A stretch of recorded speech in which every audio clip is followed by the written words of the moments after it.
بسم اللہ الرحمن الرحیم، رسف المفتی، صفحہ نمبر 183۔ اقسام العرف و احکامها، عرف کے اقسام اور اس کے احکام۔ ثم علم ان العرف قسمان عام و خاص، جان لو کہ عرف کی دو قسمیں ہیں، عام اور خاص۔ تو ہم نے الاشباہ والنظائر کے اندر یہ پڑھا ہے کہ جو عرف عام ہوگا تو اس کے ذریعے حدیث پاک میں تخصیص کی جا سکتی ہے، البتہ حدیث کو ترک نہیں کیا جا سکتا۔ اور رہا عرف خاص، تو عرف خاص سے عام حکم ثابت نہیں ہوگا، اور وہ اگر حدیث کے خلاف ہے تو اب حدیث میں تخصیص بھی نہیں کی جائے گی۔ اور ہم نے حدیث پاک پڑھی تھی کہ قفیز طحان میں حضور نے یہ منع فرمایا ہے کہ گیہوں دے کر یہ کہنا کہ تم یعنی یہ پیس دو اور اس میں سے جو ہے آدھا لے لینا، تو یہ قفیز طحان میں حضور نے منع فرمایا ہے۔ اور تو اب اسی پر قیاس کرتے ہوئے کہیں بھی یہ پایا جائے جیسے کہ کپڑا بننے والے کو کپڑا دیا کہ تم کپڑا بننے والے کو سوت وغیرہ دیا کہ تم جو ہے یہ سوت سے کپڑا بن دینا اور 1/3 تم ہی رکھ لینا، تو اب یہاں بھی منع فرمایا۔ البتہ مشائخ بلخ وغیرہ نے اس کو جائز قرار دیا ہے، تو اس سے ان کے ہاں تو یعنی حکم خاص تو ثابت ہو جائے گا، البتہ حکم عام ثابت نہیں ہوگا۔ تو یہی یعنی اس کی بحث ہے۔ فالعام یثبت بہ الحکم العام، تو عرف عام تو وہ ہے کہ اس سے حکم عام ثابت ہو جاتا ہے، ویصلح مخصصا للقیاس والاثر، اور وہ قیاس اور حدیث کے لیے مخصص بننے کی صلاحیت رکھتا ہے، بخلاف الخاص، برخلاف عرف خاص کے۔ تو بتا رہے عرف خاص یثبت بہ الحکم الخاص، اس سے صرف حکم خاص ثابت ہو سکتا ہے، بس حکم عام نہیں، حکم خاص ثابت ہو جاتا ہے ما لم یخالف القیاس، جبکہ وہ قیاس او الاثر یا حدیث کے خلاف نہ ہو۔ فإنہ، اس لیے کہ اگر حدیث کے خلاف ہوا تو وہ اب حدیث کے لیے مخصص بننے کی صلاحیت نہیں رکھتا ہے۔ بتائیں قال فی الذخیرہ فی الفصل الثامن من الاجارات فی مسئلۃ ما لو دفع الی حائک عزلا لینسجہ بالثلث، تو بتا رہے ذخیرے کی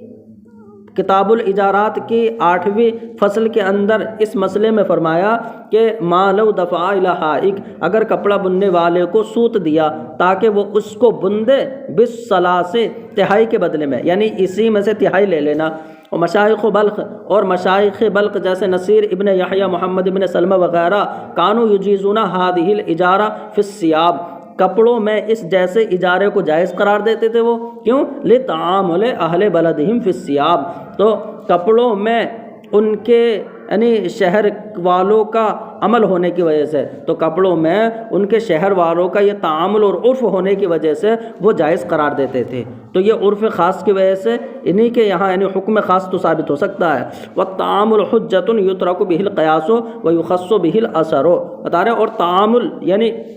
تعامل اور عرف یہ ایسی حجت ہے کہ اس کے ذریعے قیاس کو ترک کر دیا جاتا ہے اور اس کے ذریعے حدیث کو خاص کر دیا جاتا ہے، یعنی حدیث میں تخصیص کر دی جاتی ہے۔ لیکن آگے بتائیں گے یہ جو قیاس کو ترک کرنا یا حدیث میں تخصیص کرنا یہ عرف عام کی وجہ سے ہوتا ہے۔ وتجویز هذه الاجارۃ فی الثیاب للتعامل، اور اس جیسے اجارے کا کپڑوں میں جائز ہونا یہ تعامل کی وجہ سے ہے،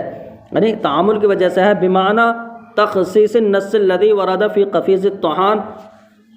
تو اب یعنی کپڑوں میں اس جیسے اجارے کو جائز قرار دے رہے ہیں یہ تعامل کی وجہ سے۔ اب رہی وہ حدیث پاک جو یعنی آٹے پسائی کے بارے میں جو منع کیا ہے حضور نے، قفیز طحان کے بارے میں جو وارد ہے، تو بتا رہے ہیں وہ اسی میں خاص رہے گی، یعنی اس کا ہو یعنی اس حدیث کو یہاں نہیں مانا، یعنی اسے خاص کر لیا، تو اس حدیث میں تخصیص کر لی ہے۔ لیکن آگے بتائیں گے کہ یہ تو عرف خاص ہے، اس کی وجہ سے تخصیص کیسے ہو جائے گی؟ وہی فرماتے ہیں کہ اس جیسے اجارے کا کپڑوں میں جائز ہونا للتعامل، تعامل کی وجہ سے ہے، بمعنی اس کا مطلب یہ ہے کہ تخصیص النص الذی، کہ اس نوع میں تخصیص ہو گئی ہے کہ وردہ فی قفیز الطحان، کہ جو نص جو ہے جو حدیث پاک قفیز طحان کے بارے میں وارد ہے، لأن النص ورد فی قفیز الطحان لا فی الحائک، اس لیے کہ نص یعنی حدیث پاک وہ قفیز طحان کے بارے میں وارد ہے، مطلب آٹا پسائی کے مسئلے میں وارد ہے، یعنی کپڑا بننے والے کے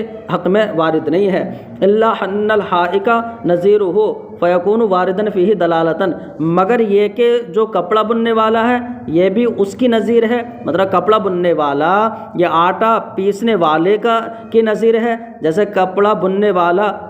تہائی کے بدلے میں بن رہا ہے اسی میں سے، ایسی جو ہے آٹا پیسنے والا وہ 1/3 آٹا اسی میں سے لے لے گا۔ تو اب کپڑا بننے والے کے لیے وہ حدیث پاک جو ہے البتہ عبارت النص کے طور پر تو نہیں لیکن دلالت النص کے طور پر ضرور شامل ہوگی، مطلب فیکون واردن فیہ دلالتاً۔ تو اب کپڑا بننے والا جب اس کی نظیر ہے تو اب یہ نص حدیث پاک کپڑا بننے والے کے حق میں دلالت کے اعتبار سے وارد ہوگی، یعنی دلالت النص کے اعتبار سے وارد ہوگی۔ فمتى ترکنا العمل بالدلالت هذا النص فی الحائق، تو جب ہم نے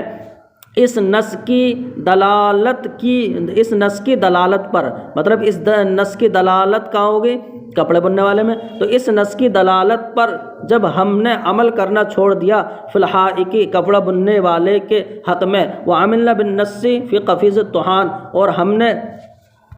قفیز طحان کے حق میں نص پر عمل کیا ہے، یعنی جہاں پر وارد ہے اسی پر عمل کیا ہے، اور ادھر دلالت النص جو ثابت ہے اس پر ہم نے عمل نہیں کیا، تو کانا تخصیصاً، تو اب یہ یعنی نص میں تخصیص ہو جائے گی، لا ترکن اصلا، بالکل نص کو ترک کرنا نہیں ہوگا۔ نص کو ترک کرنا تو تب ہوگا جب جو ہے ہم کہیں بھی جو ہے اس کا عمل نہ مانے، بتا رہے ہیں وہ تخصیص النص بالتعامل جائز، اور یعنی تعامل اور عرف کی وجہ سے نص میں تخصیص کر دینا یہ جائز ہے۔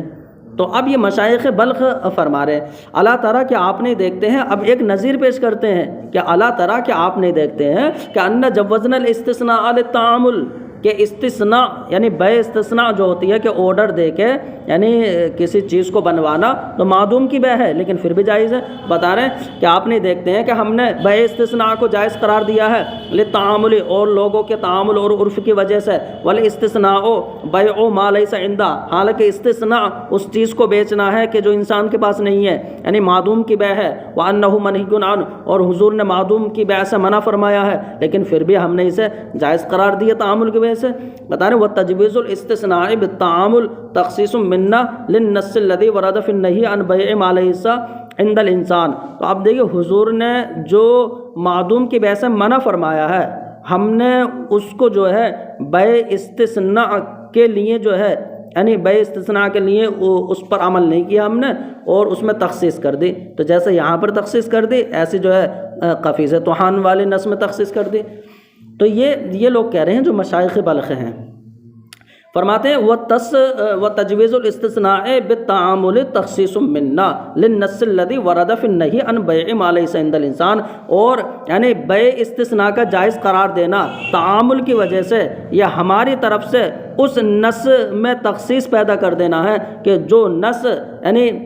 انسان کے پاس جو نہ ہو، یعنی معدوم کی بے سے نہیں کے سلسلے میں وارد ہوئی ہے، تو یہ جو ہے تخصیص کرنا ہے، لا ترک للنص اصلا، بالکل جو ہے نص کو ترک کرنا نہیں ہے، لأننا عملنا بالنص فی غیر الاستثناء، اس لیے کہ استثناء کے علاوہ دوسری جگہوں میں ہم نے نص پر عمل کیا ہے، یعنی ہر جگہ ہم نے معدوم کی بے کو جو ہے یعنی جائز قرار نہیں دیا استثناء کے علاوہ۔ تو فرماتے قالو، یہ تو مشائخ بلخ نے فرمایا۔ تو فقہا فرماتے ہیں کہ یہ جو بے استثناء کا معاملہ ہے یہ اس کے برخلاف ہے جو آپ نے ابھی قفیز طحان کا مسئلہ بتایا، یعنی ایک دوسرے پر قیاس نہیں کر سکتے، کیونکہ استثناء کا جو مسئلہ ہے اس میں تو تمام لوگوں کا عرف ہے، یہ عرف عام ہے، اور جو آپ کا مسئلہ نا کہ کپڑا بننے والے کا مسئلہ وہ عرف خاص ہے، تو یہاں ایک دوسرے پر قیاس کیسے کر سکتے ہیں؟ قالو فقہا نے فرمایا ہاذا، یعنی بے استثناء کا مسئلہ اس کے برخلاف ہے کہ اگر جو ہے لو تعامل اہل بلدۃ قفیز الطحان، کہ اگر ہاں قالو سے جو ہے نا ابھی یہ حضرات ہی کہہ رہے ہیں مشائخ بلخ کہ ہم نے جو یہ تخصیص جائز قرار دی ہے تو یہ اس کے برخلاف ہے کہ اگر کسی شہر والے قفیز طحان میں جو ہے عرف بنا لیں، یعنی قفیز طحان کو جائز قرار دے لیں، تو اگر قفیز طحان بھی جائز ہو جائے تب نص کو بالکل ترک کرنا لازم آ جائے گا۔ تو بتا رہے ہم نے ایسے تھوڑی کیا، قالو، تو اب مشائخ بلخ فرماتے ہیں وہذا، اور یہ کپڑا بننے والے کے جو مسئلہ ہے یہ اس کے برخلاف ہے کہ لو تعامل اہل بلدۃ قفیز الطعام، کہ اگر کسی شہر والے قفیز طعام کے میں اپنا عمل بنا لیں اور عرف بنا لیں کہ پسائی والے مسئلے میں اگر وہ عرف بنا لیں تو فإنہ لا یجوز، تو بے شک یہ جائز نہیں ہوگا۔ ولا تکون معاملتهم معتبرۃ، اور ان کا جو معاملہ اور عمل ہے تو ان کا معاملہ اور تعامل جو ہے وہ معتبر نہیں ہوگا، یعنی کہ ان کے تعامل کا اعتبار نہیں کیا جائے گا۔ کیوں؟ لأن لو اعتبرنا، اس لیے کہ معاملتهم، یہ مشائخ بلخ فرما رہے ہیں، اس لیے کہ اگر ہم ان کے تعامل کا اگر اعتبار کر لیں تو کانا ترک للنص اصلا، تو یہ بالکلیہ نص کا ترک لازم آ جائے گا۔ وہ بھی تعامل اور عرف کی وجہ سے نص کا ترک جائز نہیں ہے بالکل بھی۔ وانما یجوز تخصیص ہو، ہاں نص میں تخصیص کرنا جائز ہے تعامل کی وجہ سے۔ تو یہ تو مشائخ بلخ کی بات ہوئی۔ اب بتا رہے ہمارے مشائخ کیا کہتے ہیں؟ ہمارے مشائخ وہ کہتے ہیں کہ یعنی یہ آپ کا عرف خاص ہے، عرف خاص کی وجہ سے تخصیص بھی نہیں ہو سکتی۔ لیکن مشائخنا لم یجوزوا ھذا التخصیص، لیکن ہمارے مشائخ نے چونکہ اس تخصیص کو جائز قرار نہیں دیا عرف خاص کی وجہ سے، لأن ذلک تعامل اہل بلدۃ واحدہ، اس لیے کہ یہ جو ہے کپڑا بننے والے کا جو مسئلہ ہے یہ کسی ایک شہر والوں کا تعامل اور عرف ہے۔ وتعامل اہل بلدۃ واحدۃ لا یخص الاثر، اور کسی ایک شہر والوں کا تعامل ہو جانا اور عرف ہو جانا یہ حدیث میں تخصیص نہیں کرتا۔ کیوں؟ لأن تعامل اہل بلدۃ ان اقتضى ان یجوز التخصیص، تو بتا رہے اس لیے کہ کسی شہر والوں کا تعامل اور عرف اگر تخصیص جائز ہونے کا تقاضا کرے، تو مان لو اگر کہ کسی ایک شہر والوں کے عرف کا اگر اعتبار ہوگا تو کسی دوسرے شہر والوں کا عرف اگر اس کے خلاف ہوا تو اب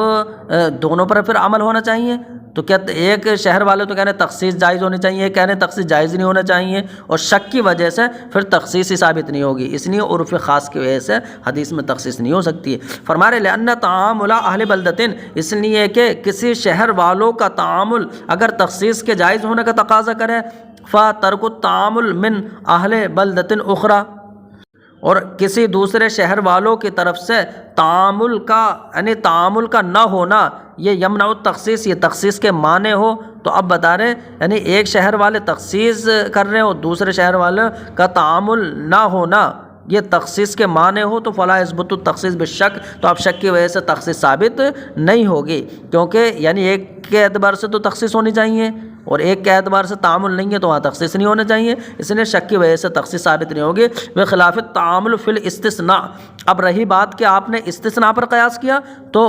بے استثناء میں جو تعامل ہے یہ اس میں سب کا جو ہے اتفاق ہے، یہ عرف عام ہے، تو برخلاف اس عرف اور تعامل کے جو بے استثناء میں ہے فَإِنَّهُ وُجِدَ فِي الْبِلَادِ كُلِّهَا، اس لیے کہ یہ بے استثناء میں عرف جو ہے تمام شہروں میں پایا جاتا ہے۔ انتہا کلام الذخیرہ، یہاں ذخیرے کی کلام پوری ہوئی، محلہ ذخیرہ نہیں، یعنی کتاب جو ذخیرہ اس کی کلام پوری ہوئی،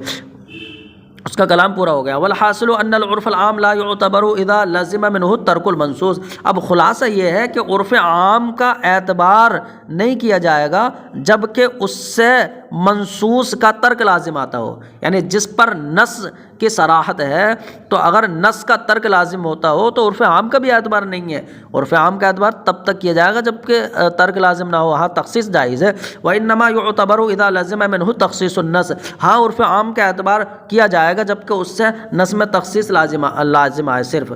والعرف الخاص لا يعتبر في الموضعين، اور رہا عرف خاص تو اس کا تو دونوں جگہوں میں اعتبار نہیں کیا جائے گا، یعنی نص کا ترک لازم آئے تخصیص لازم آئے، دونوں صورتوں میں اس کا اعتبار نہیں کیا جائے گا۔ وانما يعتبر في حق اہلہ فقط، ہاں عرف خاص کا اعتبار یعنی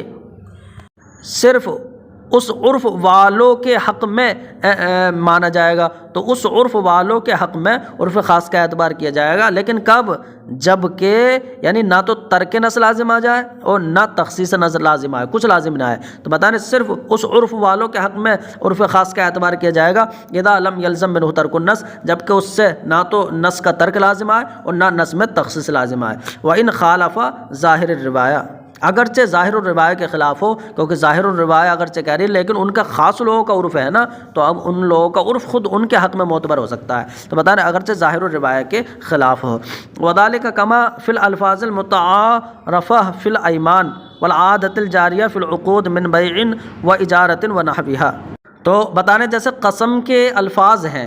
یا عقود یعنی بے وغیرہ کے جو الفاظ ہیں، ان میں جو ہے عرف خاص کا اعتبار کیا جاتا ہے، یعنی اگر کسی خاص جگہ میں قسم کے جو الفاظ رائج ہوں گے تو انہی کا اعتبار کیا جائے گا، یعنی دوسرے عرف کا اعتبار نہیں کیا جائے گا وہاں پر، تو جیسے کہ یہاں پر عرف خاص کا اعتبار کیا جاتا ہے۔ وہی فرماتے ہیں وذالک، اور عرف خاص کا اعتبار یہ یعنی کہاں پر ہوتا ہے، تو بتانا جیسا کہ ان الفاظ میں ہوتا ہے کہ جو الفاظ قسم کے سلسلے میں متعارف ہیں، تو قسم کے متعارف الفاظ میں جیسے کہ اس کا اعتبار کیا جاتا ہے،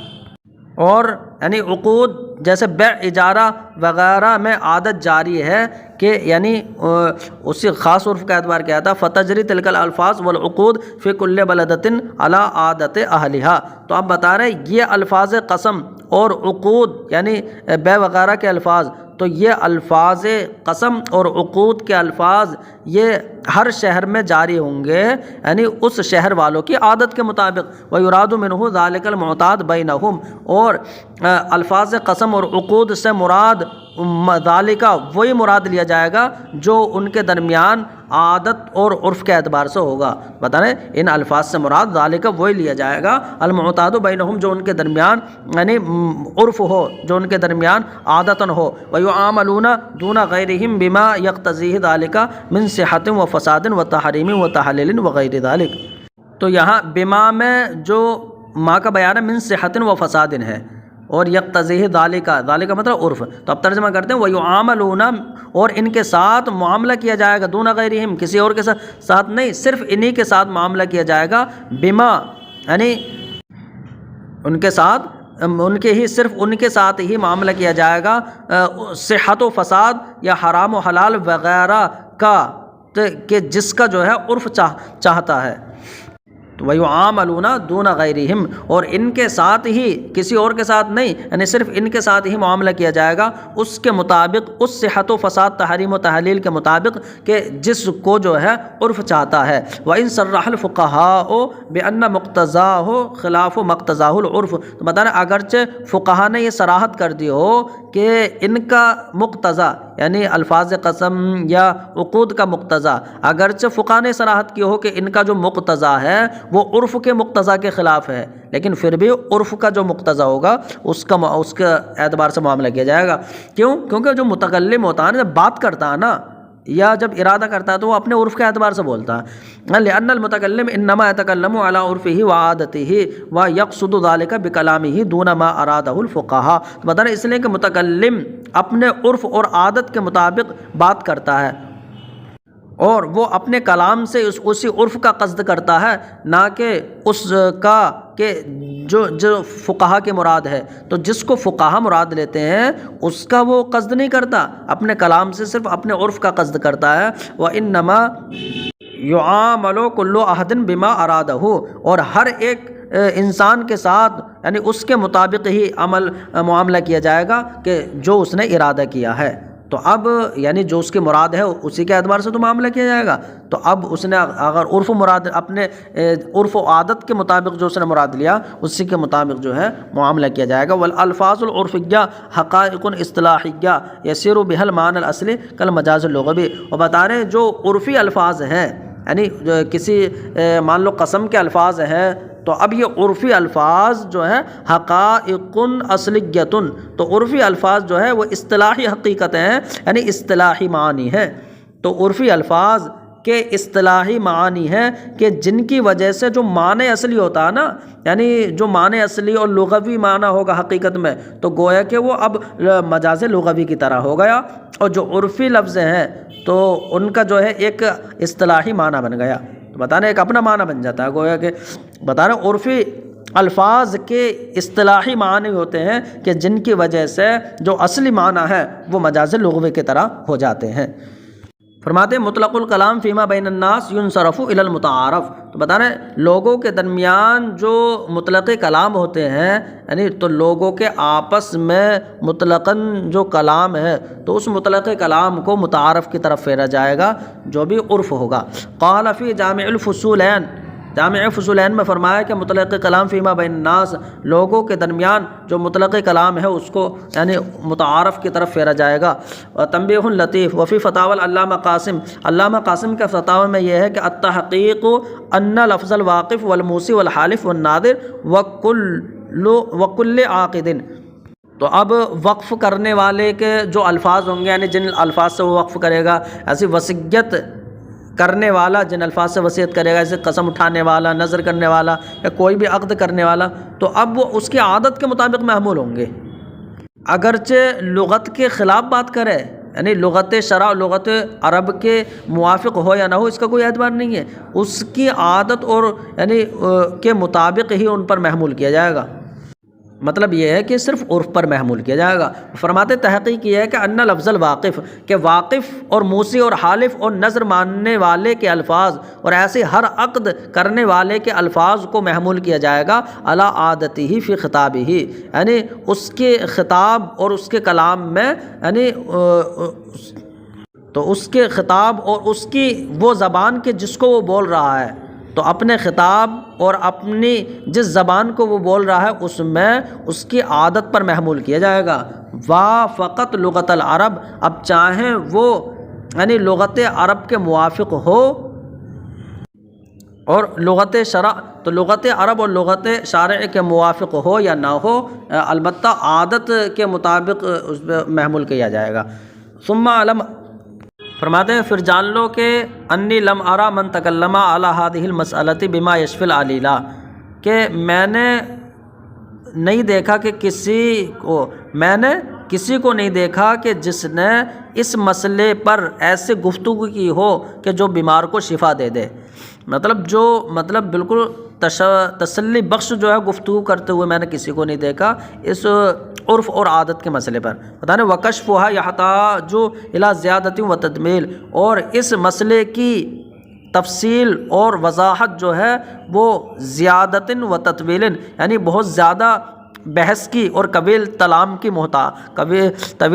محتاج ہے۔ لأن الکلام علیہا یطول، اس لیے کہ اس مسئلے پر گفتگو جو ہے لمبی ہونی چاہیے، یعنی اس مسئلے پر گفتگو بہت لمبی ہوگی۔ کیوں؟ لاحتیاجہ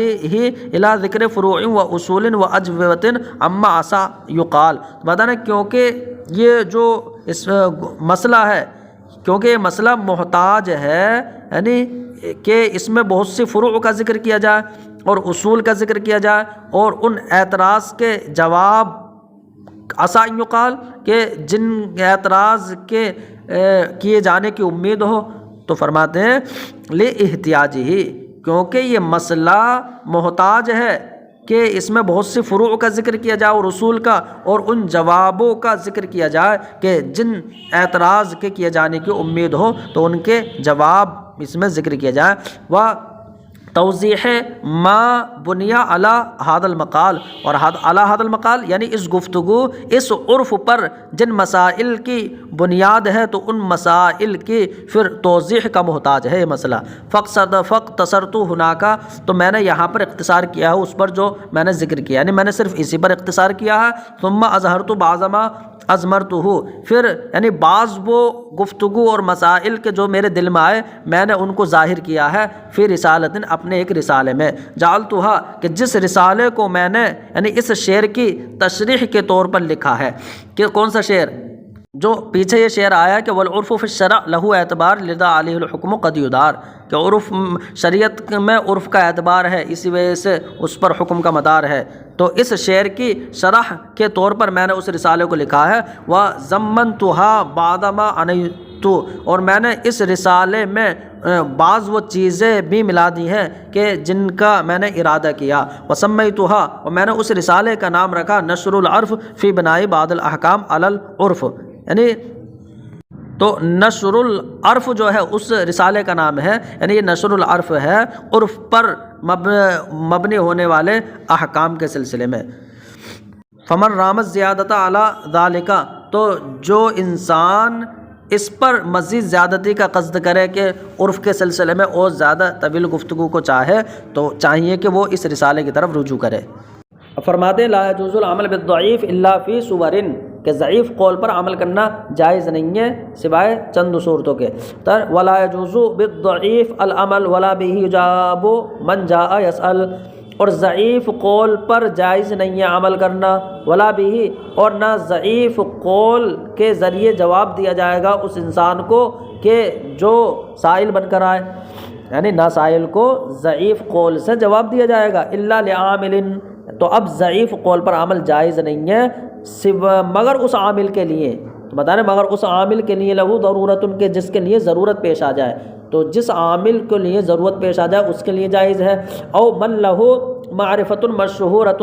یا وہ شخص یعنی وہ مفتی کہ جس کو جو ہے مشہور معرفت ہے، یا وہ مفتی کہ جس کے لیے جو مسائل کی معرفت ہے، تو مسائل کے معرفت جو ہے مشہور ہے، اس کے لیے اجازت ہے. لیکن نم القاضی بھی لا یقضی، لیکن جو قاضی ہے، تو اب قاضی جو ہے بھی لا یقضی، وہ ضعیف قول کے ذریعے فیصلہ نہیں کرے گا. وَإِن قضا، اور اگر اس نے فیصلہ کر دیا تو فَحُكْمُهُ لَا يَمْضِي، تو اب اس کا حکم اور فیصلہ وہ نافذ نہیں ہوگا. تو اگر وہ نہیں مانا اور اس نے فیصلہ کر دیا تو اس کا حکم نافذ نہیں ہوگا. لَا سِيَّمَا قُضَاتُنَا إِذَا قَيَّدُوا بِرَاجِحِ الْمَذْهَبِ حِينَ قَلَّدُوا، مطلب خاص کر ہمارے قاضی، مطلب ہمارے حنفی قاضی، مطلب اذ قیدوا حین قلدوا، مطلب خاص کر ہمارے یعنی ہم حنفیوں کے قاضی جبکہ انہوں نے مذہب کے راجح قول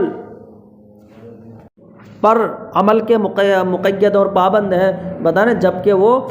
مذہب کے راجح قول پر عمل کرنے کے پابند ہیں. حین قلدوا، کیونکہ وہ مقلد ہیں، تو جبکہ وہ مقلد ہیں اور مذہب کے راجح قول پر فیصلہ کرنے کے پابند ہیں، تو یہ تو بالکل بھی ضعیف قول پر فیصلہ نہیں کر سکتے. وَتَمَّ مَا نَظَمْتُهُ فِي سِلْكٍ، اور ماں کا مطلب یعنی وہ موتی کہ جس کو میں نے اس لڑی میں پرویا ہے، تو جن موتیوں کو میں نے اس لڑی میں پرویا ہے وہ موتی پورے ہو گئے. مطلب جن مسائل کو میں نے یعنی اس میں تحریر کیا ہے وہ مسائل جو ہے پورے ہو گئے. والحمدللہ ختام مسکن، اور الحمدللہ یہ جو میں نے نظم لکھی ہے یہ مشک کی مہر ہے. قدمنا اول الشرح عن العلامہ قاسم ان الحکم والفتیہ بما هو مرجوح خلاف الاجماع، تو بتا رہے ہم نے علامہ قاسم کے حوالے سے شرح کے شروع میں یہ بات کہہ دی ہے کہ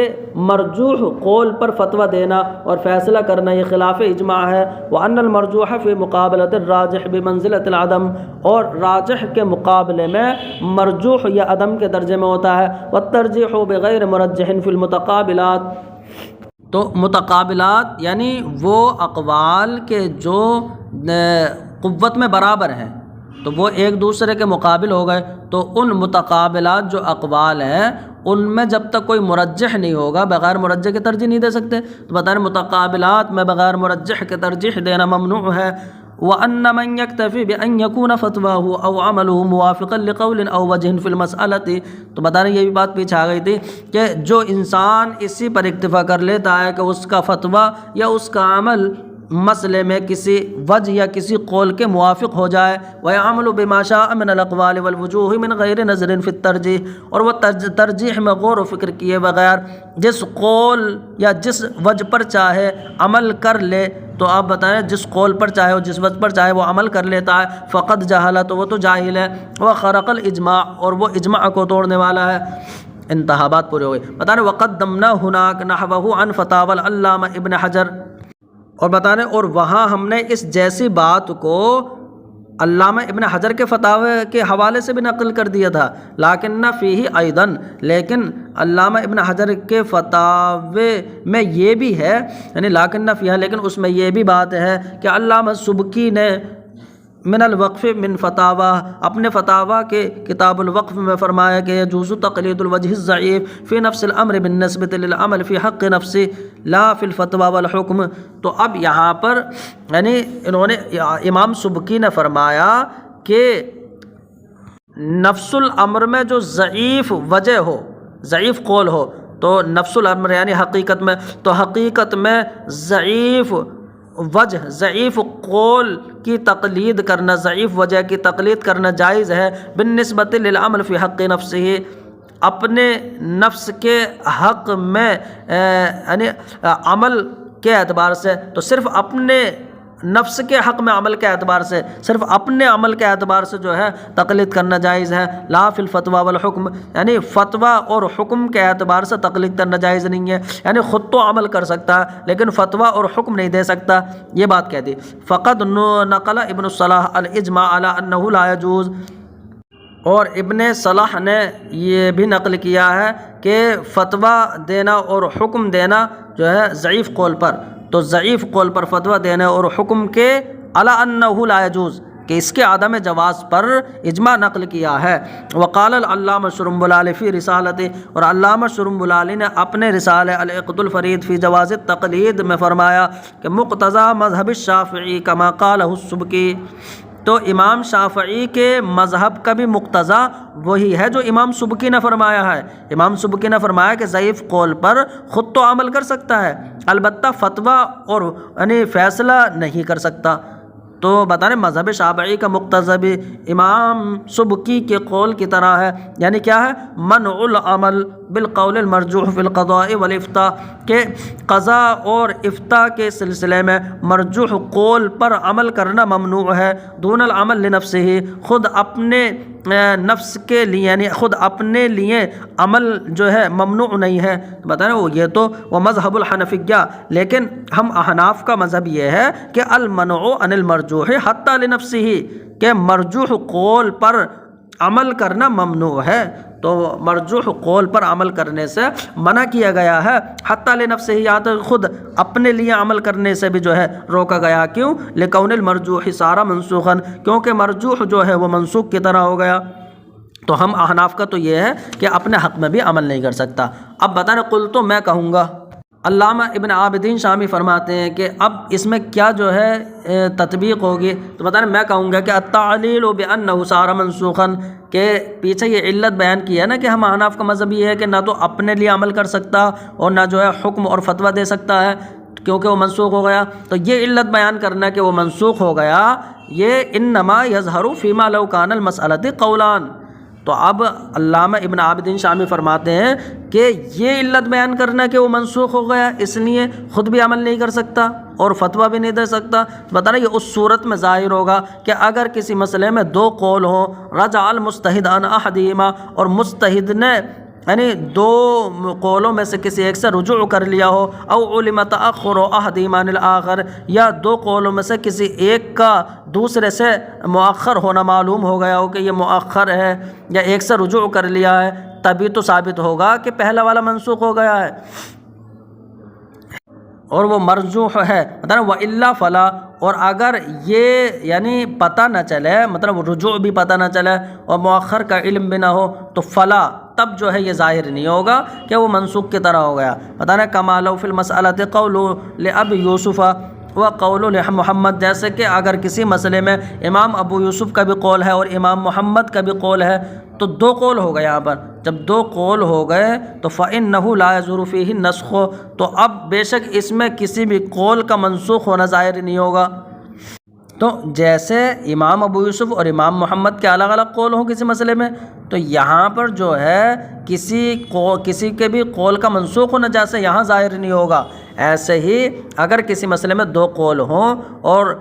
پتہ نہ چلے کہ رجوع کیا ہے یا کون بعد میں ہے، تب بھی وہاں منسوخ کی طرح نہیں ہوگا۔ لیکن مرادہ انہ اذا صح احدہما،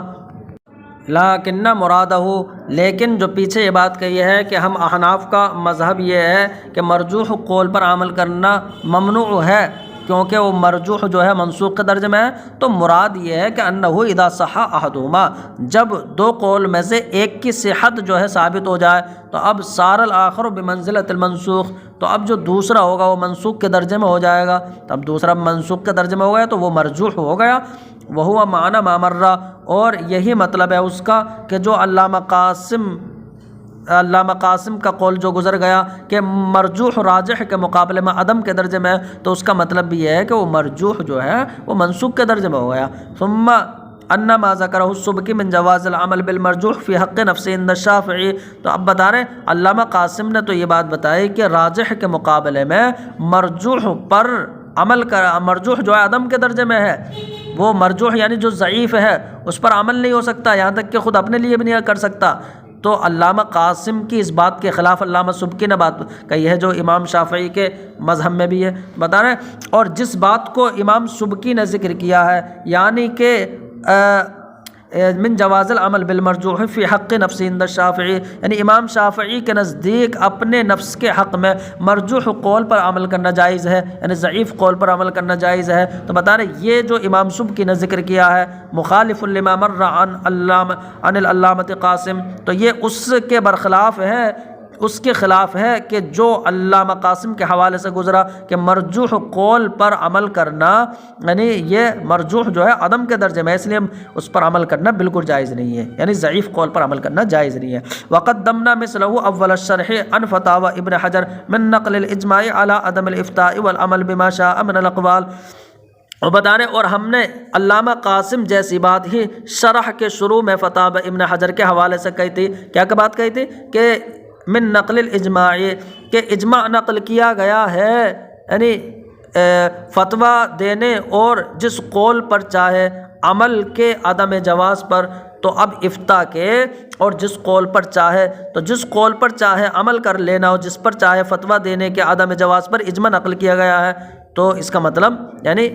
ضعیف قول پر عمل نہیں ہو سکتا جو مرجوح ہے، الا ان یقال، مگر یعنی جس پر اجماع نقل کیا گیا ہے اس میں یہ تعویل اگر کی جائے کہ عمل سے مراد یہاں پر یہ ہے فتویٰ دینا اور عمل سے مراد ہے فیصلہ کرنا اور حکم دینا، تو بتانا اگر یہ جواب دو تو یہ بعید، یعنی یہ بہت زیادہ بعید جواب ہے۔ الا ان یقال، مگر یہ کہہ دیا جائے کہ یہاں جس پر اجماع ہے یعنی عمل کرنا اور فتویٰ دینے کے عدم جواز پر جو اجماع نقل کیا گیا ہے وہاں عمل سے مراد ہے الحکم والقضاء، فیصلہ کرنا اور قضاءت کرنا، تو بتا رہے یہ اگر مراد لیا جائے تو وہ بعید، یہ بھی یعنی بعید از قیاس ہے۔ والاظہر فی الجواب اخذا من التعبیر بالتشہی، تو پھر کیا جواب ہوگا؟ تو بتا رہے ہیں یعنی اجماع اس بات پر نقل کیا گیا ہے کہ جس قول پر چاہے عمل کر لے اور جس قول پر چاہے فتویٰ دے تو یہ جائز نہیں ہے۔ تو اب یعنی اس کا پھر اوپر کہا ہے کہ علامہ سبکی نے کہ اپنے حق میں جو ہے ضعیف قول پر عمل کر سکتا ہے، تو اب کیا تطبیق دی جائے گی؟ تو بتا رہے ہیں جواب میں زیادہ ظاہر یہ ہے کہ تشہی کی تعبیر سے اخذ کرتے ہوئے جواب دیا جائے کہ مطلب جہاں یعنی مطلقاً اختیار سے منع کیا گیا کہ جہاں اپنی خواہش سے جس پر چاہے جو ہے فتویٰ دے دے، لیکن ہاں اگر ضرورت کی وجہ سے کہیں یعنی ضعیف قول پر عمل کر رہا ہے تو اس کی اجازت ہوگی، تو یہ جو ہے تطبیق دی جائے گی۔ بتا رہے والاظہر فی الجواب اخذ من التعبیر بالتشہی، تو بتا رہے تشہی کی تعبیر کو اخذ کرتے ہوئے، مطلب تشہی کا معنی لیا جائے کہ یعنی جس پر چاہے اپنے خواہش سے عمل کرنا جائز نہیں ہے یعنی ضعیف پر، تو مطلب تشہی کی تعبیر کو اخذ کرتے ہوئے جواب میں زیادہ ظاہر یہ ہے کہ یہ کہا جائے کہ ان الاجماع علی منع اطلاق التخیر، کہ جو اجماع نقل کیا گیا ہے نا عدم جواز پر، تو اب اجماع جو ہے مطلقاً اختیار کے ممنوع ہونے پر ہے کہ مطلقاً اختیار کرنا ممنوع ہے، جس قول کو چاہے اور جس قول پر فتویٰ دینا چاہے تو یہ مطلقاً اختیار ممنوع ہے۔ ای بان یختار و یتشہی مہما اراد من الاقوال فی ای وقت اراد، یعنی تو مطلقاً اختیار ممنوع ہے، کیسے؟ یعنی بیں طور کہ وہ اختیار کر لے اور اپنے خواہش سے لے لے، یعنی مہما اراد من الاقوال، جس قول کا یعنی جب کسی قول کا ارادہ کرے، فی ای وقت ارادہ، جس وقت میں ارادہ کرے، تو جس وقت میں جب کسی قول کا اپنے خواہش سے اور اپنی پسند سے جو ہے وہ ارادہ کر لے تو یہ مطلقاً اختیار ممنوع ہے۔ وَأَمَّا لَوْ عَمَلَ بِالضَّعِيفِ فِي بَعْضِ الْأَوْقَاتِ لِضَرُورَةٍ اقْتَضَتْ ذَلِكَ، بتانے اور رہا اگر وہ ضعیف پر عمل کر رہا ہے کسی وقت میں ایسی ضرورت کی وجہ سے جو ضرورت ضعیف پر عمل کا تقاضا کرتی ہے، تو فَلَا يُمْنَعُ مِنْهُ، تب اس سے ضعیف پر عمل کرنے سے اسے نہیں روکا جائے گا۔ وَعَلَيْهِ يُحْمَلُ مَا تَقَدَّمَ عَنِ الشُّرُمْبُلَالِ مِنْ أَنَّ مذہب الحنفیہ، اور علامہ شرمبلالی کے حوالے سے جو پیچھے یہ ذکر کیا گیا ہے کہ ان مذہب الحنفیہ المنع، کہ احناف کا مذہب یہ ہے کہ مرجوح قول پر عمل کرنا بالکل ممنوع ہے۔ تو بتا رہے اس کو بھی اسی پر محمول کیا جائے کہ وہاں پر یہ ہے کہ مطلقاً اختیار کرنا ممنوع ہے، البتہ ضرورت کی وجہ سے مرجوح اور ضعیف پر جو ہے عمل کر سکتا ہے۔ بدلیل انہم اجازوا للمسافر والضعیف الذی خاف الریبۃ، بتائیں دلیل کیا ہے کہ ضعیف پر عمل کر سکتا ہے ضرورت کی وجہ سے، اور جہاں پیچھے یہ بتایا ہے کہ احناف کا مذہب یہ ہے کہ مرجوح پر عمل کرنا یہ بالکل بھی جائز نہیں ہے، تو وہاں مطلقاً اختیار کرنے کو منع کیا گیا ہے، ضرورت خارج ہے اس سے۔ تو بتا رہی بدلیل انہم، دلیل یہ ہے کہ متاخرین نے مسافر کے لیے اور اس کمزور کے لیے کہ جو شک کیے جانے کا خوف رکھتا ہو، یعنی کہ کوئی کمزور آدمی ہے تو اگر اس کو احتلام ہو جائے گا تو اب وہ شک کیے جانے کا خوف کرے گا کہ لوگ جو ہے یہ سمجھیں گے اسے جو ہے احتلام ہو گیا ہے، تو بتا رہے اس لیے یعنی فقہا نے یہ اجازت دی ہے کہ وہ منی کے خارج ہونے کے وقت اپنے عضو کو پکڑ سکتا ہے پھر بعد میں چھوڑ دے۔ تو اب یہاں پر طرفین تو یہ کہتے ہیں کہ غسل واجب ہوگا اس پر، لیکن امام ابو یوسف یہ کہتے ہیں کہ یعنی نکلنے کے وقت بھی شہوت چاہیے، اور اب شہوت ہے نہیں اس لیے اس پر غسل واجب نہیں ہوگا۔ تو اب امام ابو یوسف کے قول پر عمل کر لے، وہ تو ضعیف قول پر عمل کیا نہ کیا یہاں پر، بتا رہے بدلیل انہم، اس دلیل کی وجہ سے متاخرین نے مسافر اور اس ضعیف کے لیے اجازت دی ہے کہ جو ضعیف شک کیے جانے کا خوف رکھتا ہو تو انہیں اجازت دی ہے کہ ان یاخذ بقول ابو یوسف، کے امام ابو یوسف کے قول پر عمل کر لے، بعدم وجوب الغسل علی المحتمل الذي امسك ذکرہ عندما احس بالاحتلام الى ان فطر الشہوۃ۔ تو بتا رہے امام ابو یوسف کا جو یعنی اس محتلم پر غسل کے واجب نہ ہونے کا جو امام ابو یوسف کا قول ہے تو اس قول پر عمل کر لے، تو محتلم پر غسل واجب نہ ہونے کا جو امام ابو یوسف کا قول ہے، کون سا محتلم؟ الذی امسک ذکرہ، کہ جس محتلم نے اپنے جو ہے شرمگاہ کو پکڑ لیا ہو احتلام کا احساس ہونے کے وقت، یعنی منی کے خروج کے وقت اپنے شرمگاہ کو روک لیا ہو، الی ان فطر شہوۃ، یہاں تک کہ اس کی شہوت ختم ہو گئی ہو، ثم ارسلہ، پھر اس کو چھوڑ دیا ہو، تو امام ابو یوسف کہتے ہیں کہ نکلنے کے وقت شہوت نہیں پائی گئی، اور یعنی اپنے مستقر سے جدا ہوتے وقت بھی شہوت پائی جائے، اور خروج یعنی شرمگاہ سے خروج کے وقت بھی جو ہے شہوت پائی جائے، اور یہاں شرمگاہ سے نکلتے وقت شہوت نہیں ہے اس لیے غسل واجب نہیں ہے۔ مطلب مع ان قولہ ھذا خلاف الراجح فی المذہب، باوجود یہ کہ امام ابو یوسف کا یہ عدم وجوب غسل کا قول کر لینا یہ راجح مذہب کے خلاف ہے، لیکن اجاز الاخذ بہ للضرورت، لیکن متاخرین نے امام ابو یوسف کے قول پر عمل کرنے کو جائز قرار دیا ضرورت کی وجہ سے، یعنی مسافر کے لیے اور کمزور آدمی کے لیے۔ اب فرماتے ہیں کہ صاحب ہدایہ نے بھی ایک مسئلہ ایسا بتایا ہے کہ جس میں یعنی وہ راجح مذہب کے خلاف ہے، لیکن اس ضرورت کی وجہ سے اس پر عمل جائز ہے، تو اس کا مطلب ضعیف قول پر عمل جائز ہو رہا ہے نا اپنے نفس کے حق میں، تو وہ اب اس پر جو ہے ایک نظیر اور پیش کرتے ہیں۔ وَيَنبَغِي أَن يَكُونَ مِنْ هَذَا الْقَبِيلِ مَا ذَكَرَهُ الْإِمَامُ الْمَرْغِنَانِ صاحب الہدایہ فی کتابہ مختارات النوازل، تو بتا رہے اور مناسب ہے کہ اسی قبیل سے ہو کہ جو صاحب ہدایہ علامہ مرغینانی نے ذکر کیا ہے اپنی کتاب مختارات النوازل میں، اور یہ مختارات النوازل ایسی مشہور کتاب ہے ینقل عنہ شراح الہدایہ وغیرہم، کہ جس سے شارحین ہدایہ وغیرہ مسائل نقل کرتے ہیں، حیث قال، یہاں سے اب صاحب ہدایہ نے فرمایا، تو صاحب ہدایہ نے فصل النجاست والدم میں فرمایا کہ اذا خرج من القروح قلیلا غیر سائل، کہ جب زخموں سے تھوڑا تھوڑا خون نکلے کہ جو بہہ نہیں رہا ہو، تو اب تھوڑا تھوڑا خون نکل رہا ہے وہ بہہ نہیں رہا ہے، تو فضا کا لیسا بمانع، تو اب یہ مانع طہارت یعنی ناقض وضو نہیں ہے، وان کثر، اگرچہ وہ زیادہ ہو، بتانا اگرچہ وہ زیادہ ہو، تھوڑا تھوڑا نکل رہا ہے لیکن صاف کیا جا رہا ہے بار بار، تو اگرچہ وہ زیادہ نکل جائے ناقض وضو نہیں ہے، یہ ذکر کیا گیا۔ وقیلہ، اور